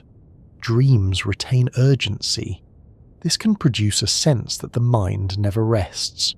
The person wakes feeling as if they have been working all night. This is accurate. The brain has been trying to resolve what the system would not release. Over time, this erodes the boundary between waking and sleeping life. The person feels tired in both states. Cortisol is not the only hormone involved in sleep. Melatonin, adenosine, growth hormone, and others play roles. But cortisol is the gatekeeper between action and recovery. When it remains elevated, recovery is partial. This has cascading effects. Cognitive function declines, emotional regulation weakens, immune resilience drops, pain sensitivity increases, appetite shifts. Sleep is not optional, it is regulatory. The body will eventually force rest. Micro-sleeps occur, attention falters, errors increase. The system is not designed to be bypassed indefinitely. Understanding cortisol's role in sleep removes self-blame. It explains why exhaustion does not guarantee rest. It explains why just relax fails. The brain is not resisting, it is protecting. The path forward is not to overpower the system, it is to convince it. Convincing a nervous system requires experience. Experience is shaped by rhythm. Night must become predictable, not perfect, predictable. Evening must differ from day. The body must feel the transition. This is slow work. It is not glamorous. It is repetition. Each evening that ends without harm while the body softens teaches the brain something new. Each night that includes a moment of release is a signal. Cortisol does not disappear, it rebalances. The system learns that it does not need to remain on guard indefinitely. Sleep begins to deepen, dreams begin to lose their edge. Morning begins with less residue. This does not happen all at once. The stress system is cautious because it evolved to be. It requires proof. That proof is built in small increments. The relationship between cortisol and sleep is not a problem to be solved. It is a pattern to be reshaped, and that reshaping does not occur in isolation. Sleep is one of several systems cortisol touches. The same chemistry that disrupts rest also influences the body beyond the brain, altering how tissues repair, how energy is stored, and how the immune system behaves. Those effects continue the story forward. Cortisol is often discussed as if it lives in the mind. It is linked to worry, anxiety, focus, and mood. But cortisol does not belong to the brain alone. It moves through every system in the body. It binds to receptors in nearly every tissue. It informs cells about the state of the environment. It tells them whether resources should be spent or conserved, whether repair can proceed or must wait.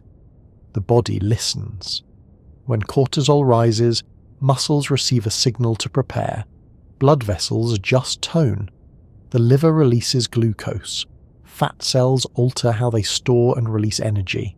The immune system shifts its balance. The digestive tract slows.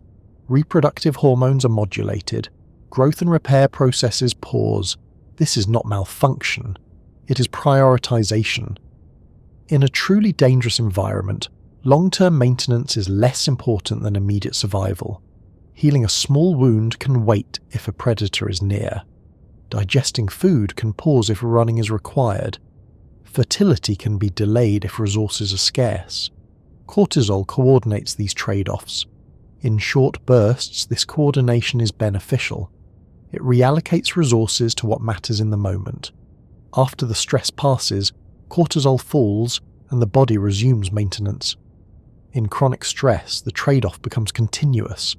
The body is asked to operate in survival mode without the resolution that would normally follow.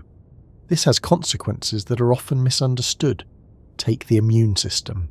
Cortisol suppresses certain immune responses. This prevents excessive inflammation during acute stress. It protects tissues from damage caused by an overactive immune reaction. When cortisol remains elevated, immune function becomes dysregulated. Some responses weaken. Others become erratic. The body may become more susceptible to infection. Healing may slow. Inflammatory conditions may persist. People often interpret this as weakness. They feel they get sick easily. They feel run down. The body is not weak, it is reallocating. Energy that would normally support immune surveillance is being directed toward readiness. Metabolism is another major target. Cortisol raises blood sugar by signaling the liver to release glucose and by reducing insulin sensitivity in tissues. This ensures that energy is available for immediate use. In a brief stress response, this is useful. After the response ends, insulin sensitivity returns and glucose regulation normalizes. In prolonged stress, this pattern repeats frequently. The body becomes accustomed to elevated glucose. Cells respond less efficiently to insulin. Fat storage patterns shift. Appetite changes. Some people experience increased cravings, especially for high-energy foods. Others lose appetite. Both are stress responses. These changes are not failures of discipline. They are hormonal effects. Cortisol also influences fat distribution. It promotes storage in visceral regions around the abdomen. This is metabolically active tissue that releases inflammatory signals. Over time, this contributes to systemic strain. Again, this is not a moral issue, it is endocrine signaling. The cardiovascular system responds as well. Cortisol supports blood pressure during stress by increasing vascular tone. Chronic elevation contributes to sustained tension in blood vessels. The heart works against greater resistance. This does not cause immediate harm, it adds load. Over years, this load matters. Muscle tissue is also affected. Cortisol promotes the breakdown of protein to provide amino acids for energy and repair. In acute stress, this is negligible. In chronic stress, it contributes to muscle loss and weakness. People may feel physically less resilient. They tire more easily. Recovery from exertion takes longer. Bone metabolism shifts. Cortisol reduces bone formation and increases resorption. Over time, this can contribute to decreased bone density. Skin changes, healing slows, hair growth may alter. These effects are not dramatic. They are gradual. They reflect the body's long-term operating mode. The reproductive system is sensitive to stress chemistry. Cortisol suppresses the release of gonadotropin-releasing hormone in the hypothalamus. This reduces downstream sex hormone production. In women, this can affect menstrual regularity. In men, it can affect testosterone levels, libido changes, fertility can be impacted. From an evolutionary perspective, this makes sense. In a dangerous environment, reproduction is deprioritized. In modern life, this feels like dysfunction. The digestive system also listens. Cortisol slows gastric emptying and alters gut motility. Blood flow is redirected away from digestion during stress. Chronic activation contributes to gastrointestinal discomfort, bloating, reflux, and altered bowel habits. The gut microbiome may shift under prolonged stress. The body is not designed to digest under threat. Pain perception changes. Cortisol interacts with inflammatory pathways and neural circuits involved in pain. Some people become more sensitive, others experience numbness. Chronic stress is associated with conditions like tension headaches, muscle pain, and diffuse aches. These sensations are not imaginary, they are bodily expressions of state. Energy regulation shifts. Mitochondrial function can be affected. Cells under chronic stress may become less efficient. Fatigue deepens. People often describe feeling older than they are. They feel worn. This is not a reflection of age, it is a reflection of load. All of these systems evolved to respond to short-term stress. They did not evolve to operate under continuous activation. The body is good at sprinting. It is not good at living in sprint mode. Chronic stress turns sprint chemistry into baseline. The body adapts. Adaptation is not neutral. It comes with cost. It is important to emphasize that these changes are not inevitable. They are tendencies. The body is plastic. When cortisol patterns normalize, many of these systems recover.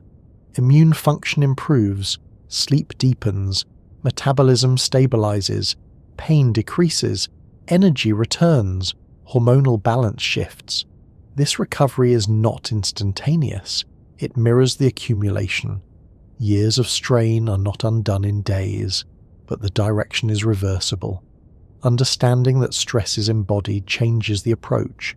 Stress is not only in thoughts, it is in muscle tone, breath, posture, digestion, sleep, appetite, pain, and immunity.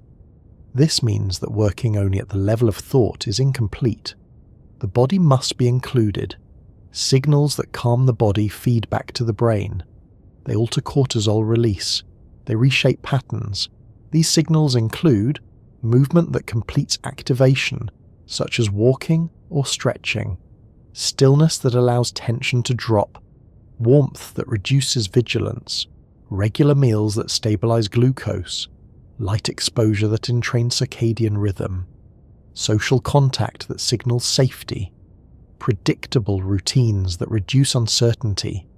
Each of these is biological information. The nervous system is constantly sampling the body to determine whether it is safe.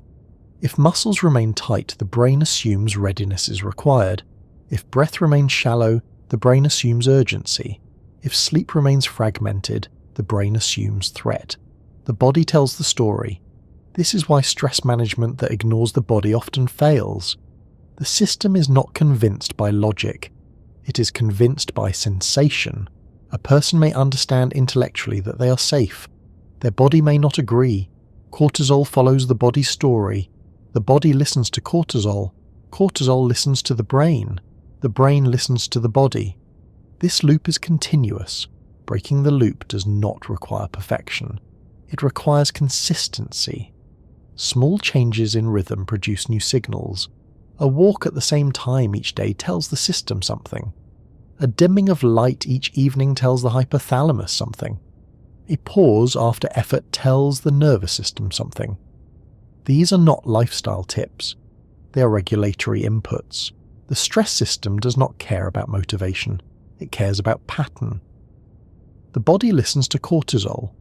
Cortisol listens to experience. Experience shapes the body. This is not a metaphor. It is physiology. And because it is physiology, it can change. The brain is not the only organ that learns. Every tissue adapts to its chemical environment. This means that healing from chronic stress is not only mental, it is systemic. It is about restoring conditions under which the body can resume maintenance. This is slow work. It is not dramatic. It is accumulation in the other direction. The same process that built strain can build resilience. Not by force, by rhythm. And rhythm is shaped by the world we live in. Which brings us to the question of why modern life produces so much sustained activation in a system built for cycles. The modern world places the human nervous system inside an environment it was never designed for. The stress system in your body evolved in a setting where danger was concrete, visible, and temporary. Something happened, the body responded, and then the situation ended. There was a clear arc. Effort followed threat. Rest followed effort. The cycle completed. Today, most stress does not come from immediate physical danger. It comes from information, obligation, anticipation, and evaluation. It arrives through screens, schedules, reminders, and expectations. It does not have a physical form. It does not require movement. It rarely ends cleanly. The stress system does not understand this difference. It does not know whether a signal can be resolved by action.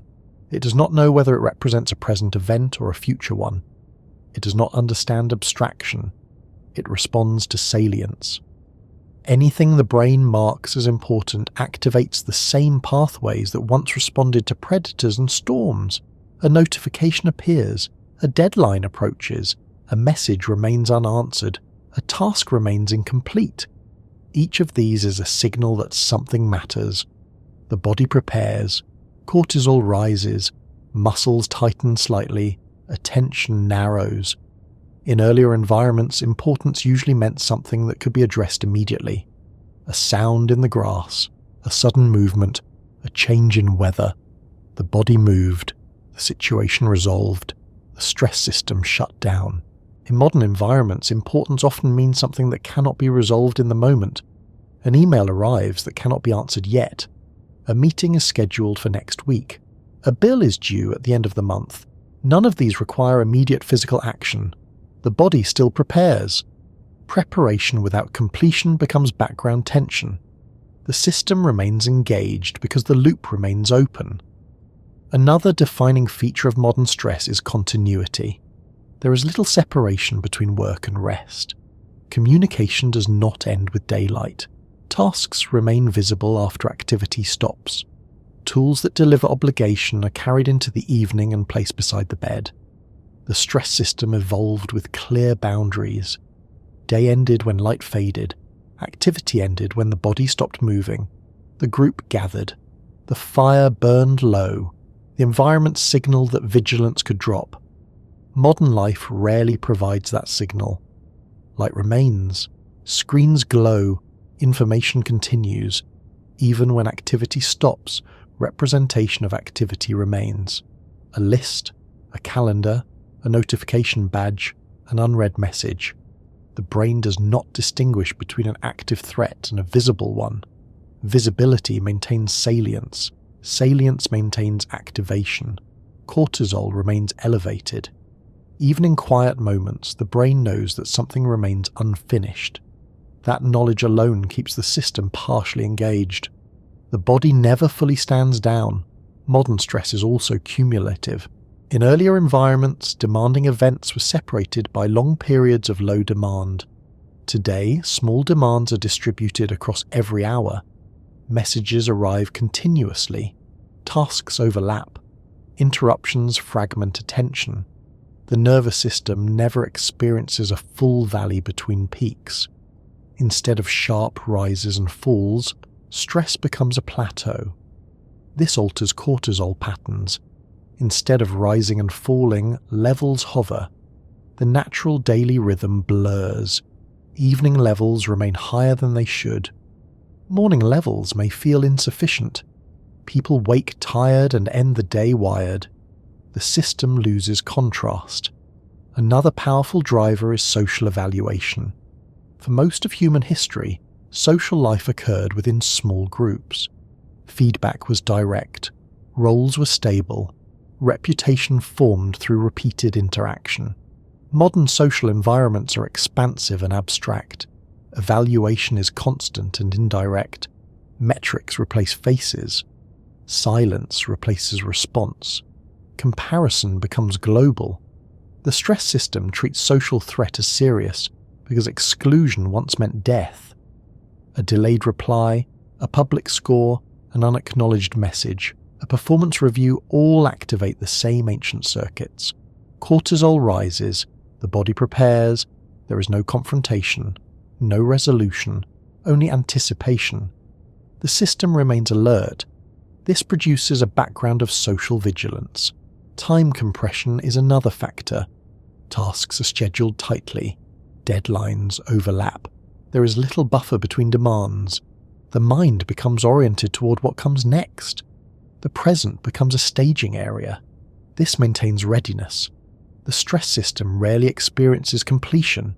Completion is essential to recovery. In early environments, effort ended with a result. Food was gathered, shelter was reached. The day ended. The body received a clear signal that the cycle was complete. In modern environments, effort often produces more effort. Work generates more work. Communication generates more communication. There is no natural stopping point. The stress system does not receive closure. It remains active. Cognitive load contributes as well. Modern life requires constant decision-making. What to respond to, what to ignore, what to prioritize, what to postpone. Each decision consumes prefrontal resources.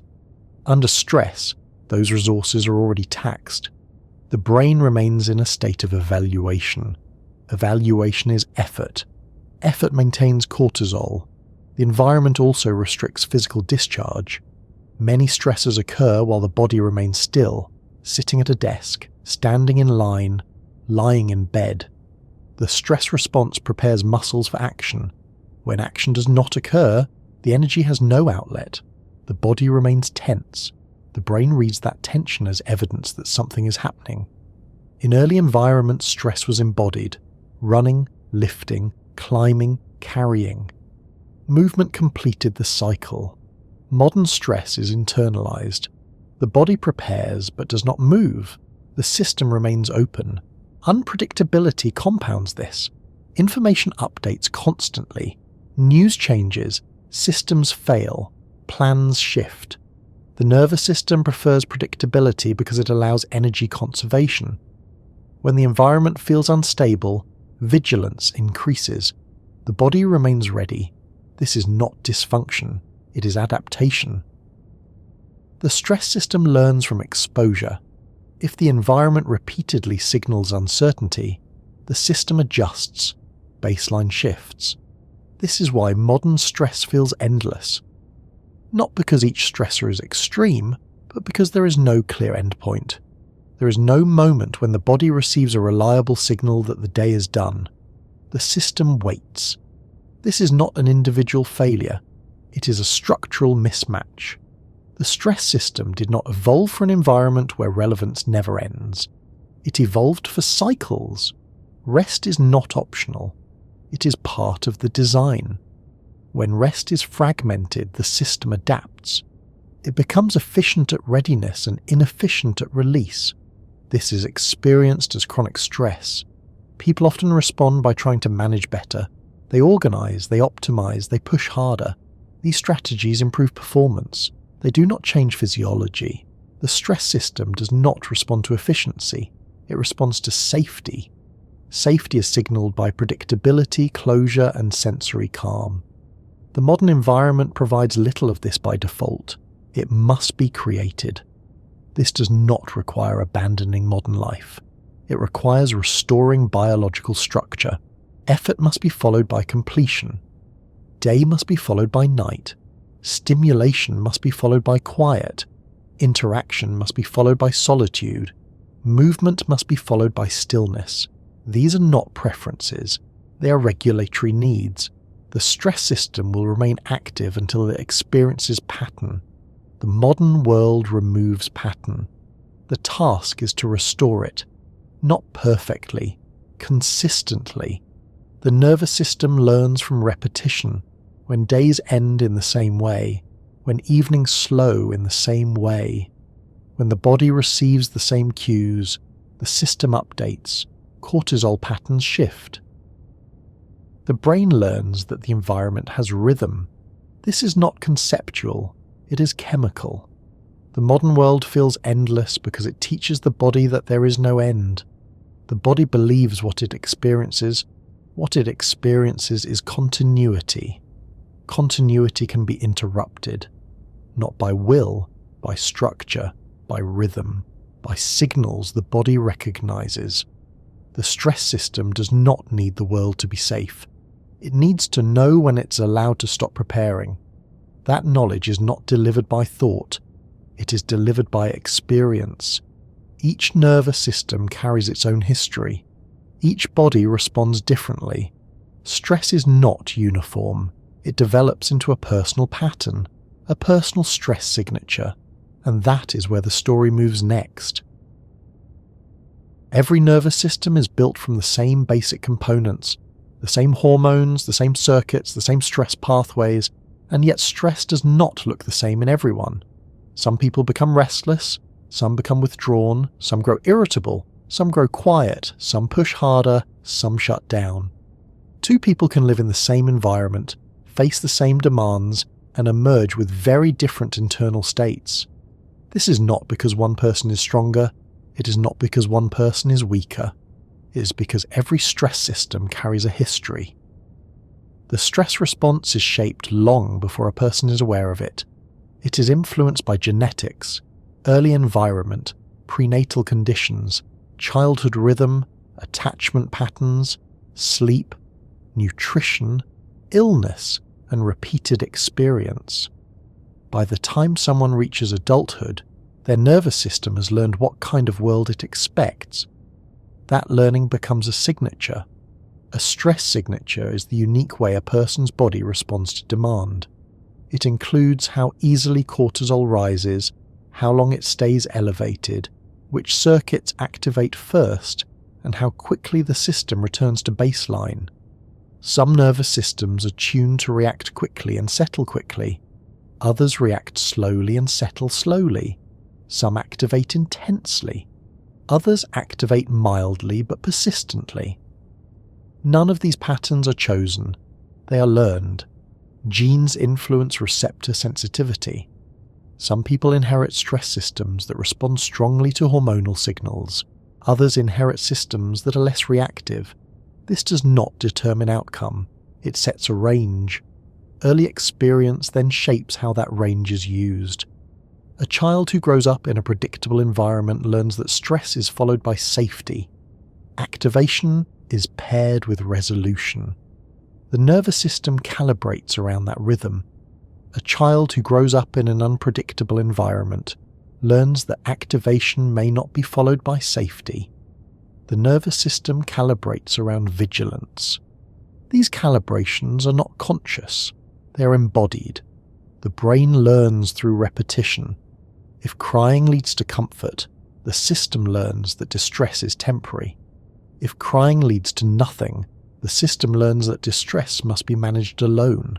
If environments shift without warning, the system learns that readiness is necessary. These lessons are written in chemistry. Cortisol patterns reflect them. This does not mean that early experience determines destiny. It means that early experience sets a baseline. Later experiences can modify it. The stress system is plastic. It remains open to learning. But it does not reset spontaneously. It updates through repetition. A person who learned that the world is unpredictable will have a lower threshold for activation. Their amygdala will signal sooner. Cortisol will rise more easily. Their body will prepare earlier. A person who learned that the world is stable will have a higher threshold. Their system will wait longer before mobilizing. These differences are invisible. They are felt internally. This is why people often misunderstand one another's stress. One person feels overwhelmed by a situation and another finds manageable. One person appears calm in conditions that exhaust someone else. From the outside, this looks like personality. From the inside, it is physiology. Stress signatures also include how the system expresses activation. Some people externalize, they move, they speak, they fidget, they act. Some internalize, they become quiet, they withdraw, they freeze. These patterns reflect how the nervous system learned to survive. In early environments, some strategies were safer than others. A child who learned that attention brought danger may learn to become invisible. A child who learned that assertiveness brought protection may learn to act. These strategies persist. They become adult patterns. The stress system does not evaluate them. It repeats what worked. Another layer is how the body recovers. Some people return to baseline quickly. Their cortisol drops easily. Their muscles release. Their breath deepens. Others remain elevated. Their system lingers in readiness. Recovery takes time. This difference is often mistaken for resilience. Resilience in biology is not endurance. It is the ability to return. A system that activates strongly and returns quickly is resilient. A system that activates moderately but remains elevated is strained. Both may appear functional. The cost differs. Stress signatures are also shaped by health. Sleep deprivation raises baseline cortisol. Chronic pain maintains activation. Inflammation alters stress signaling. Hormonal changes shift thresholds. The body is an integrated system. Stress does not exist in isolation. It interacts with metabolism, immune function, and circadian rhythm. A person with disrupted sleep will experience stress differently than a person who sleeps well. A person with stable blood sugar will experience stress differently than a person whose glucose fluctuates. A person with supportive relationships will experience stress differently than a person in isolation. These differences are biological. They are not attitudes. Culture adds another layer. Some environments reward suppression. Others reward expression. Some normalize constant urgency. Others normalize rest. The nervous system adapts. A person raised in a culture that equates rest with failure will experience guilt when slowing. Cortisol will rise. The body will learn that stillness is unsafe. A person raised in a culture that values rhythm will experience slowing as normal. The system will allow release. These are not beliefs. They are conditioned responses. This is why advice often fails. Generic stress strategies assume uniform systems. They are not. One person finds relief in activity. Another finds relief in stillness. One needs structure. Another needs flexibility. One calms through social contact. Another through solitude. These differences are not preferences. They are signatures. The nervous system learns what reduces threat. That learning guides behavior. A person who calms through movement likely learned that action resolves stress. A person who calms through quiet likely learned that withdrawal resolves stress. Neither is wrong. They reflect history. Understanding this prevents comparison. There is no correct stress response. There is only the response that was learned. The mistake is assuming that someone else's regulation strategy should work for everyone. The stress system does not respond to trends. It responds to familiarity. It lowers cortisol in conditions that match its history of safety. This is why some people find meditation intolerable. Stillness resembles threat. The system activates. Others find activity intolerable. Movement resembles chaos. The system activates. The body is not resisting improvement, it is protecting. A stress signature also includes how the brain interprets internal states. Some people are sensitive to bodily signals. A slight increase in heart rate feels alarming. The system escalates. Others are less sensitive. They notice later. These differences affect anxiety. They are not cognitive. They are interoceptive. The brain learns how to read the body. This reading shapes reaction. A person who learned that bodily sensations precede harm will monitor closely. Cortisol will rise quickly. A person who learned that bodily sensations pass will ignore them. These patterns are built early. They can be updated, but they are not changed by explanation. They are changed by experience. This is the key point. Every stress signature can change, not instantly, not through will, through repeated contradiction. When a system expects danger and receives safety, it updates. When it expects harm and receives neutrality, it adjusts. This requires exposure. Exposure must be tolerable. A system cannot learn safety in conditions that feel overwhelming. The nervous system updates in small increments. A moment of calm without consequence. A pause that does not lead to loss. A boundary that is respected, a night of sleep that is uninterrupted. Each of these is data. The brain integrates data over time. The stress signature shifts. This is why progress often feels invisible.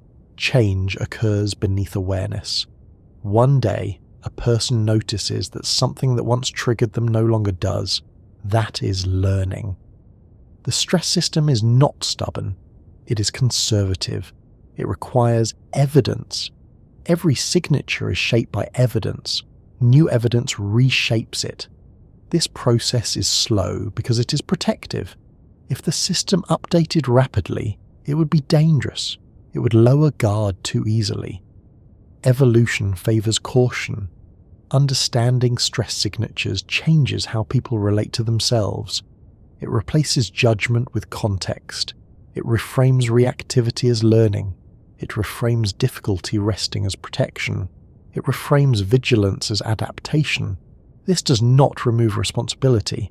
It makes responsibility realistic. The work is not to become someone else. The work is to teach your own system new conditions. That teaching happens through rhythm, through repetition, through embodied experience. The brain is not persuaded by intention.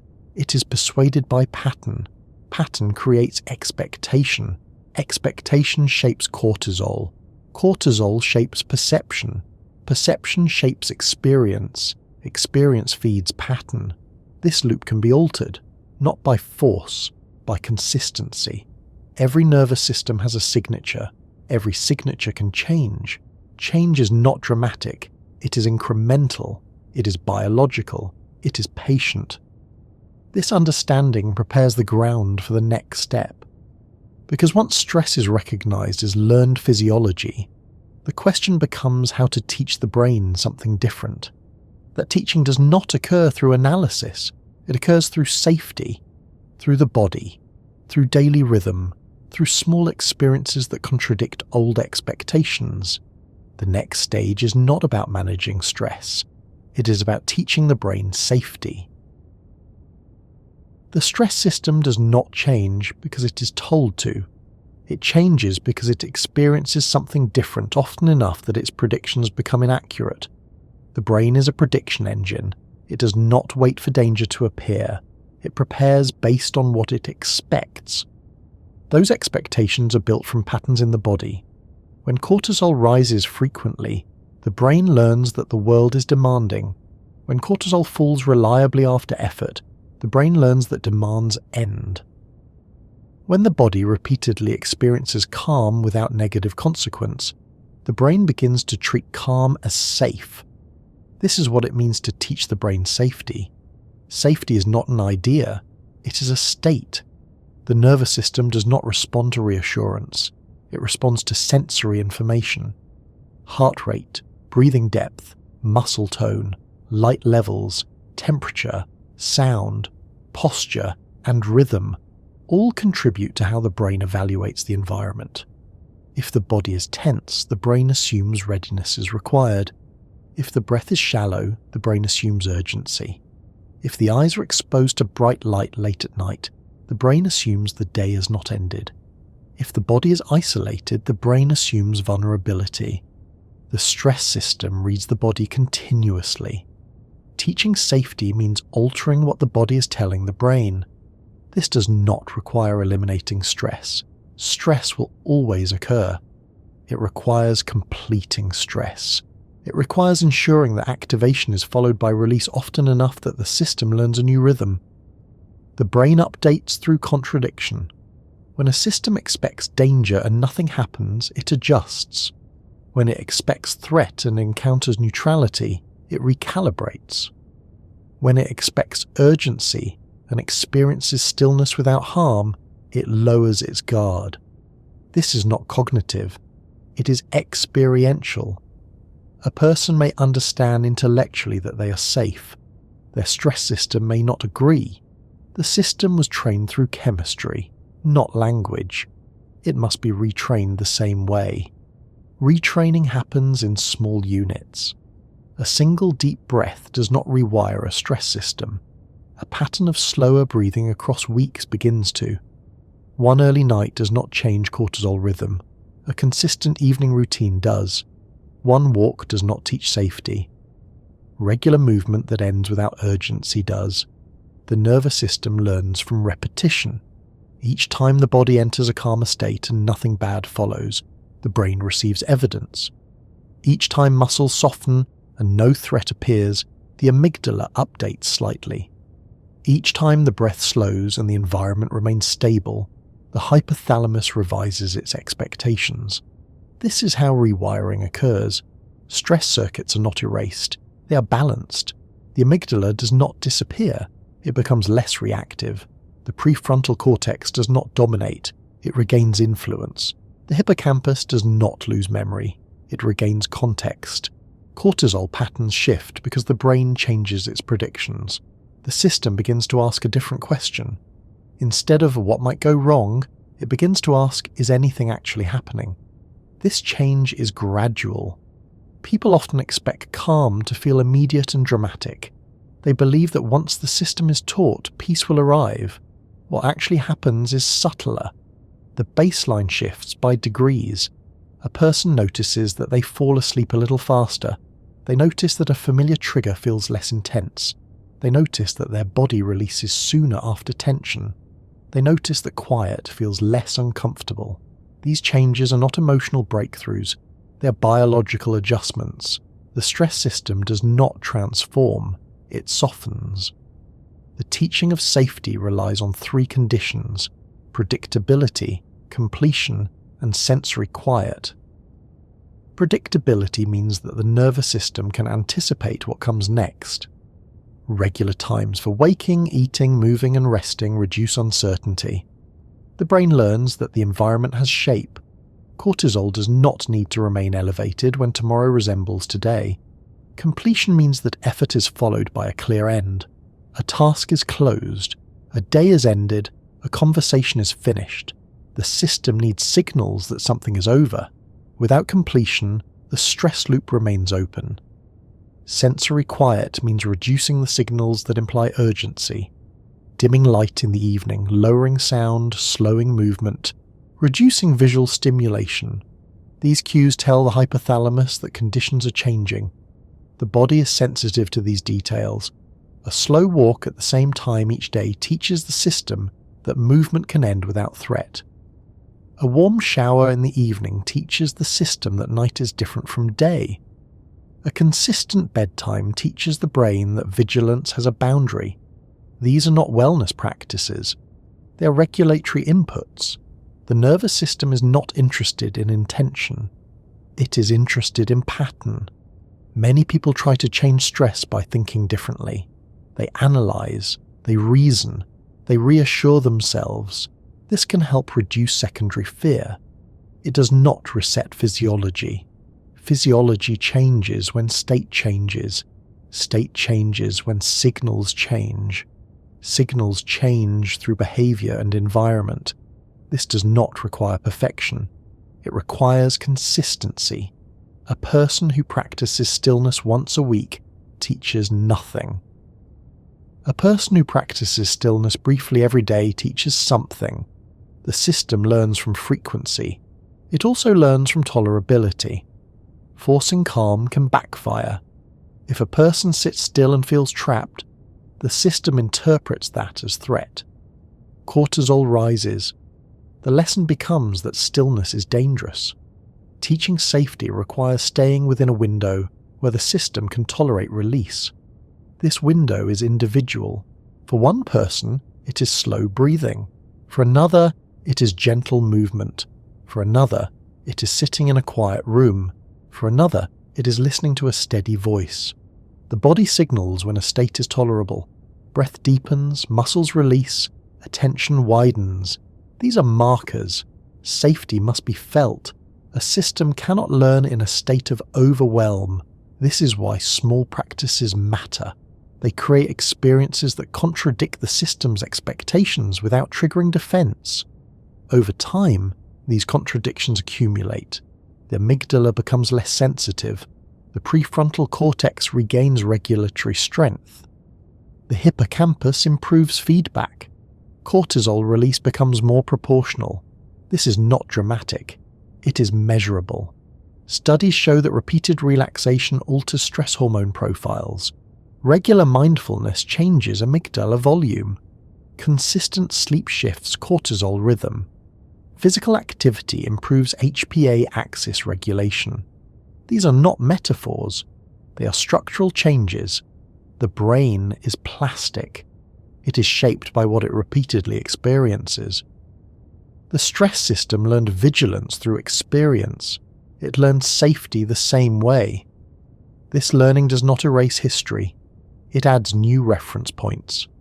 A system that has only known unpredictability learns that predictability exists. A system that has only known urgency learns that slowness is survivable. A system that has only known tension learns that release does not lead to harm. This expands the range. The goal is not to eliminate stress.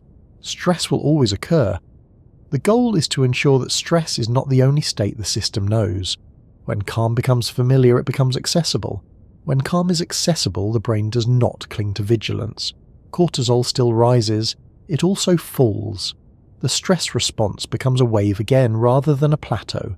This is what it means to rewire stress circuits.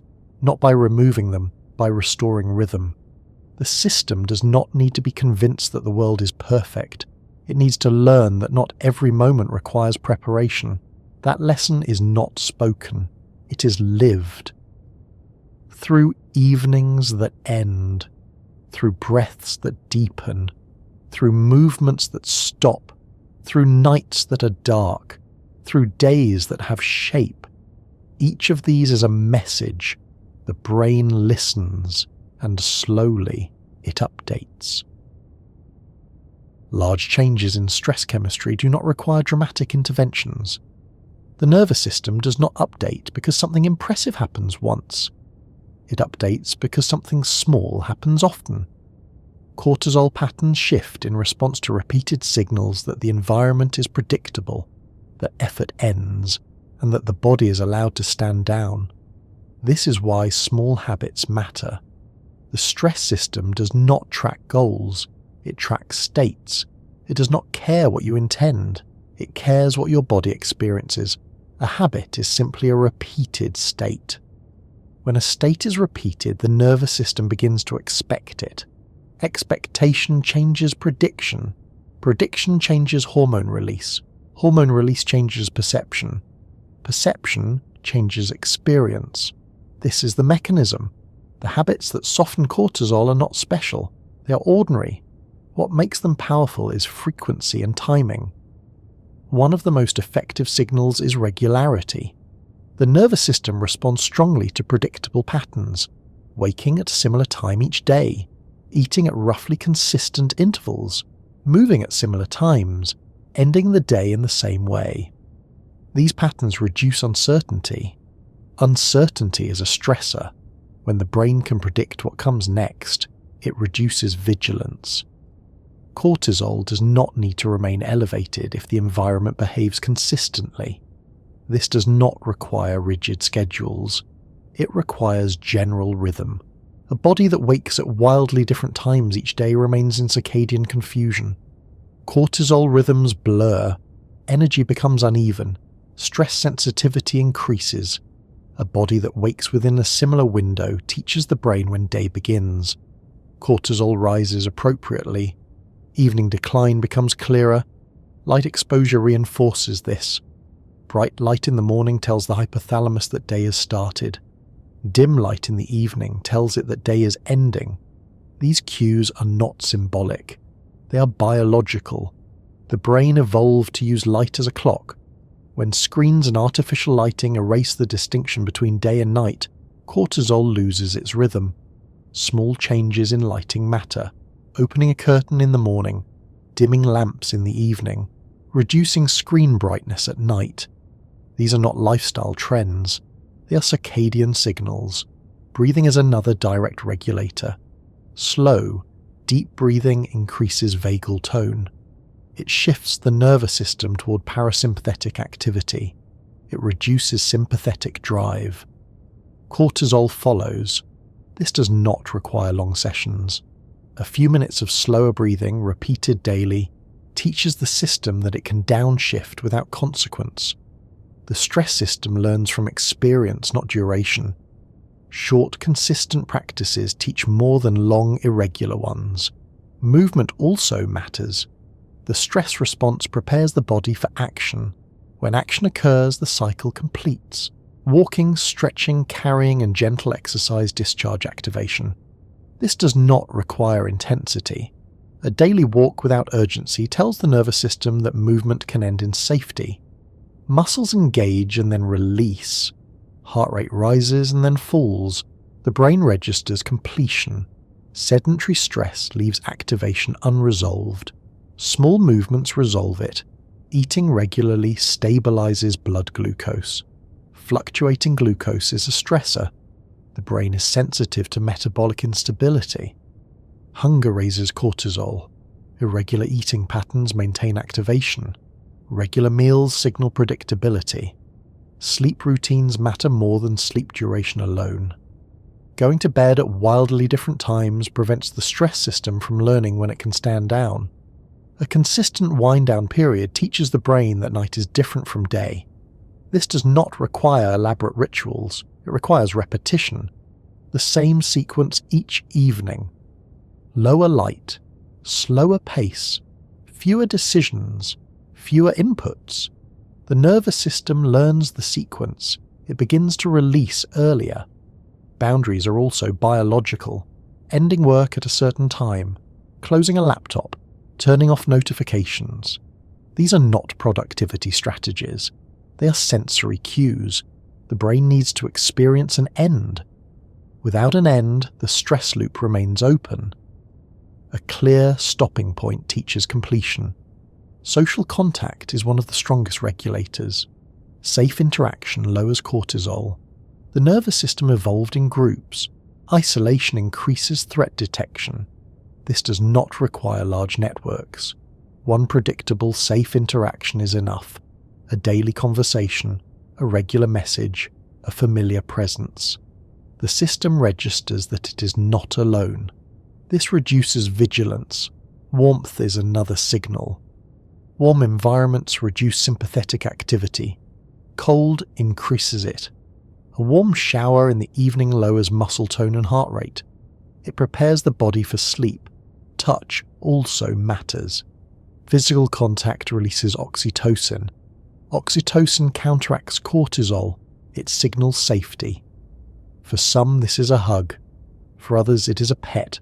For others, it is the pressure of a blanket. The body does not interpret these symbolically. It responds chemically. Silence is a signal. Constant noise maintains alertness. Periods of quiet tell the brain that monitoring is less necessary. This does not require silence all day. It requires moments. A few minutes without input. No messages, no audio, no task. Just stillness. The stress system learns that nothing happens, that nothing is safe. This is not meditation in the abstract. It is sensory evidence. Posture matters. A body that is chronically hunched signals protection.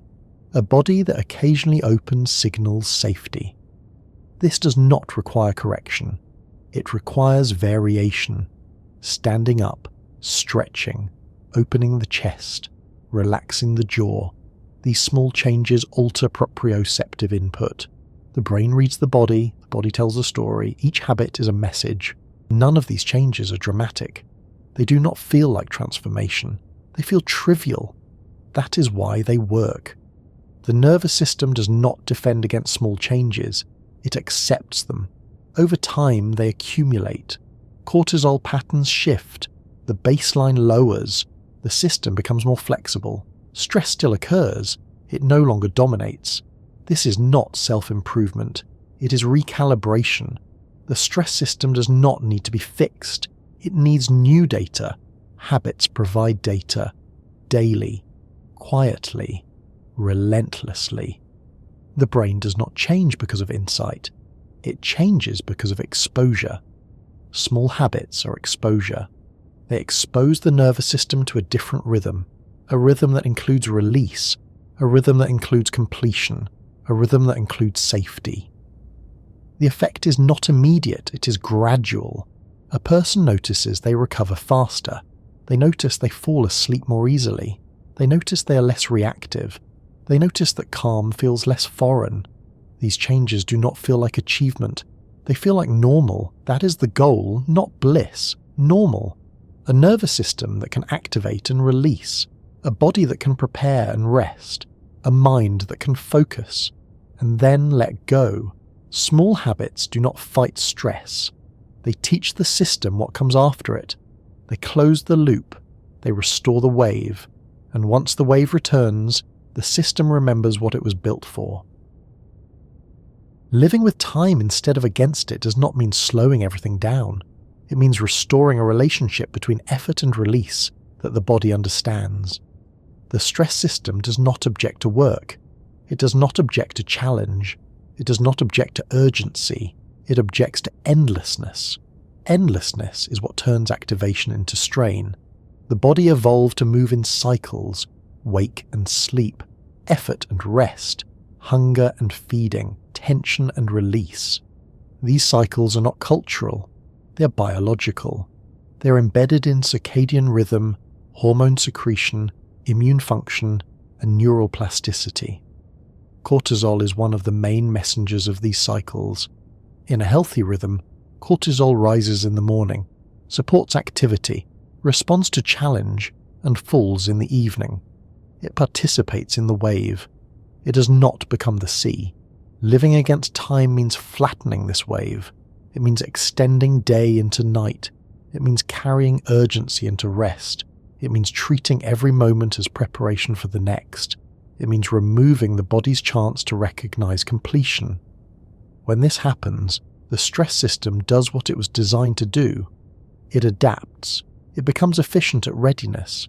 It becomes inefficient at release. The nervous system is not failing. It is learning. Living with time means teaching the system that cycles still exist. It means allowing the day to end. It means letting effort have an endpoint. It means permitting the body to experience that nothing bad happens when it stops preparing. This is not philosophical. It is physiological. The stress system does not understand meaning. It understands pattern.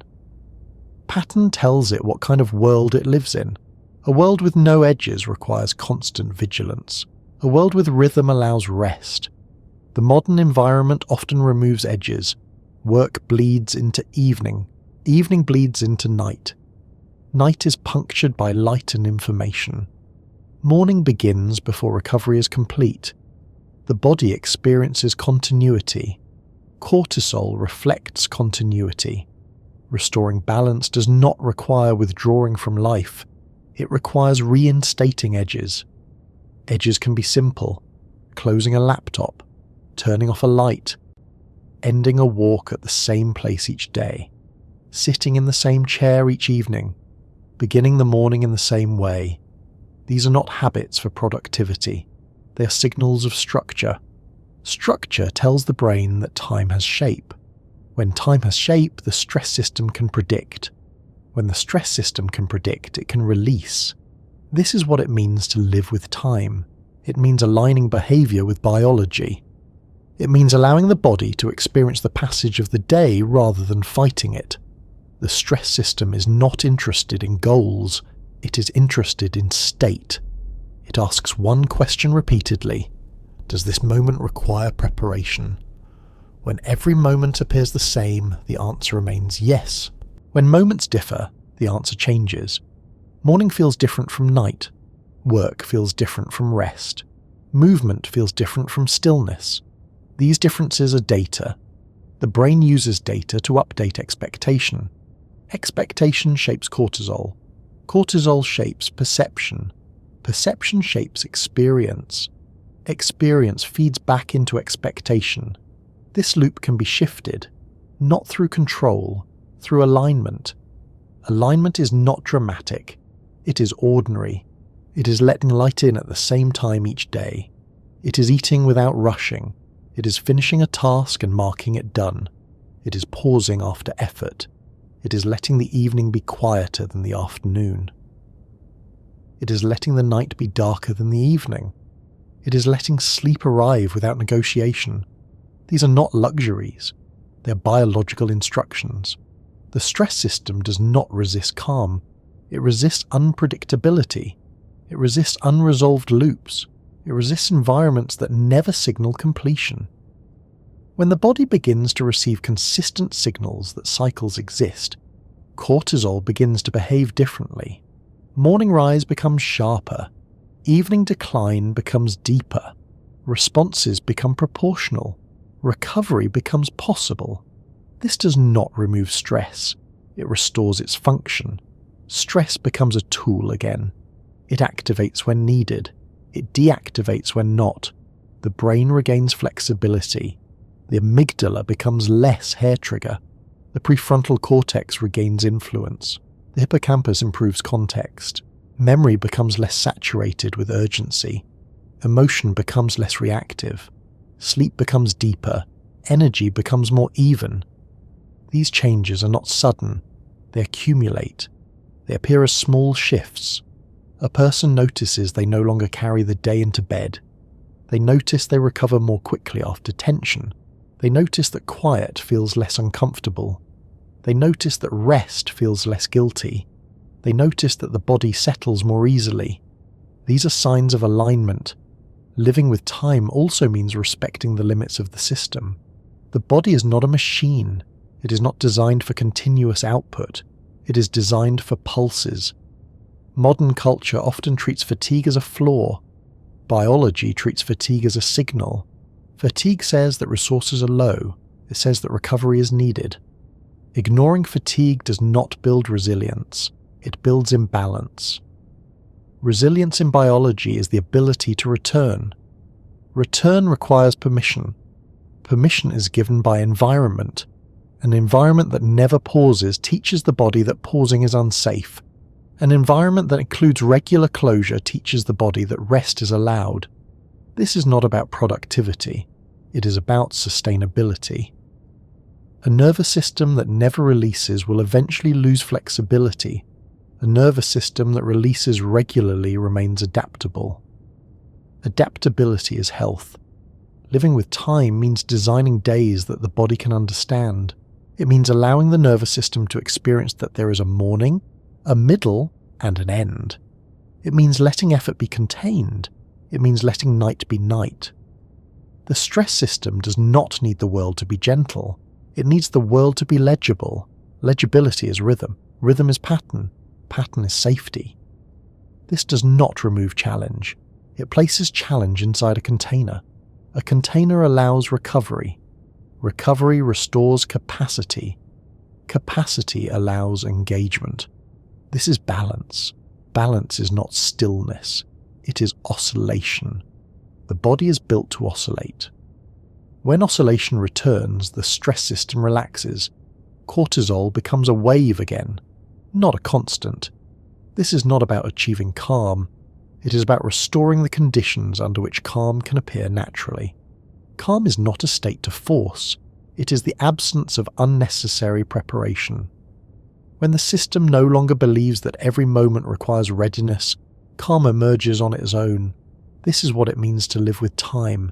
It means letting the body participate in the day rather than resist it. It means moving with cycles rather than flattening them. It means allowing biology to do what it evolved to do. The stress system is not an enemy. It is a guide. It tells you when something matters. It tells you when energy is needed. It tells you when preparation is required.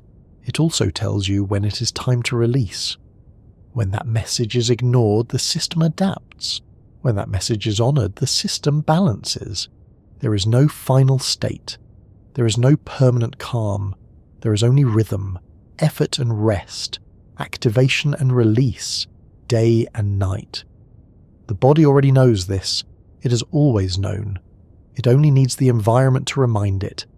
And when it is reminded often enough, it remembers how to settle.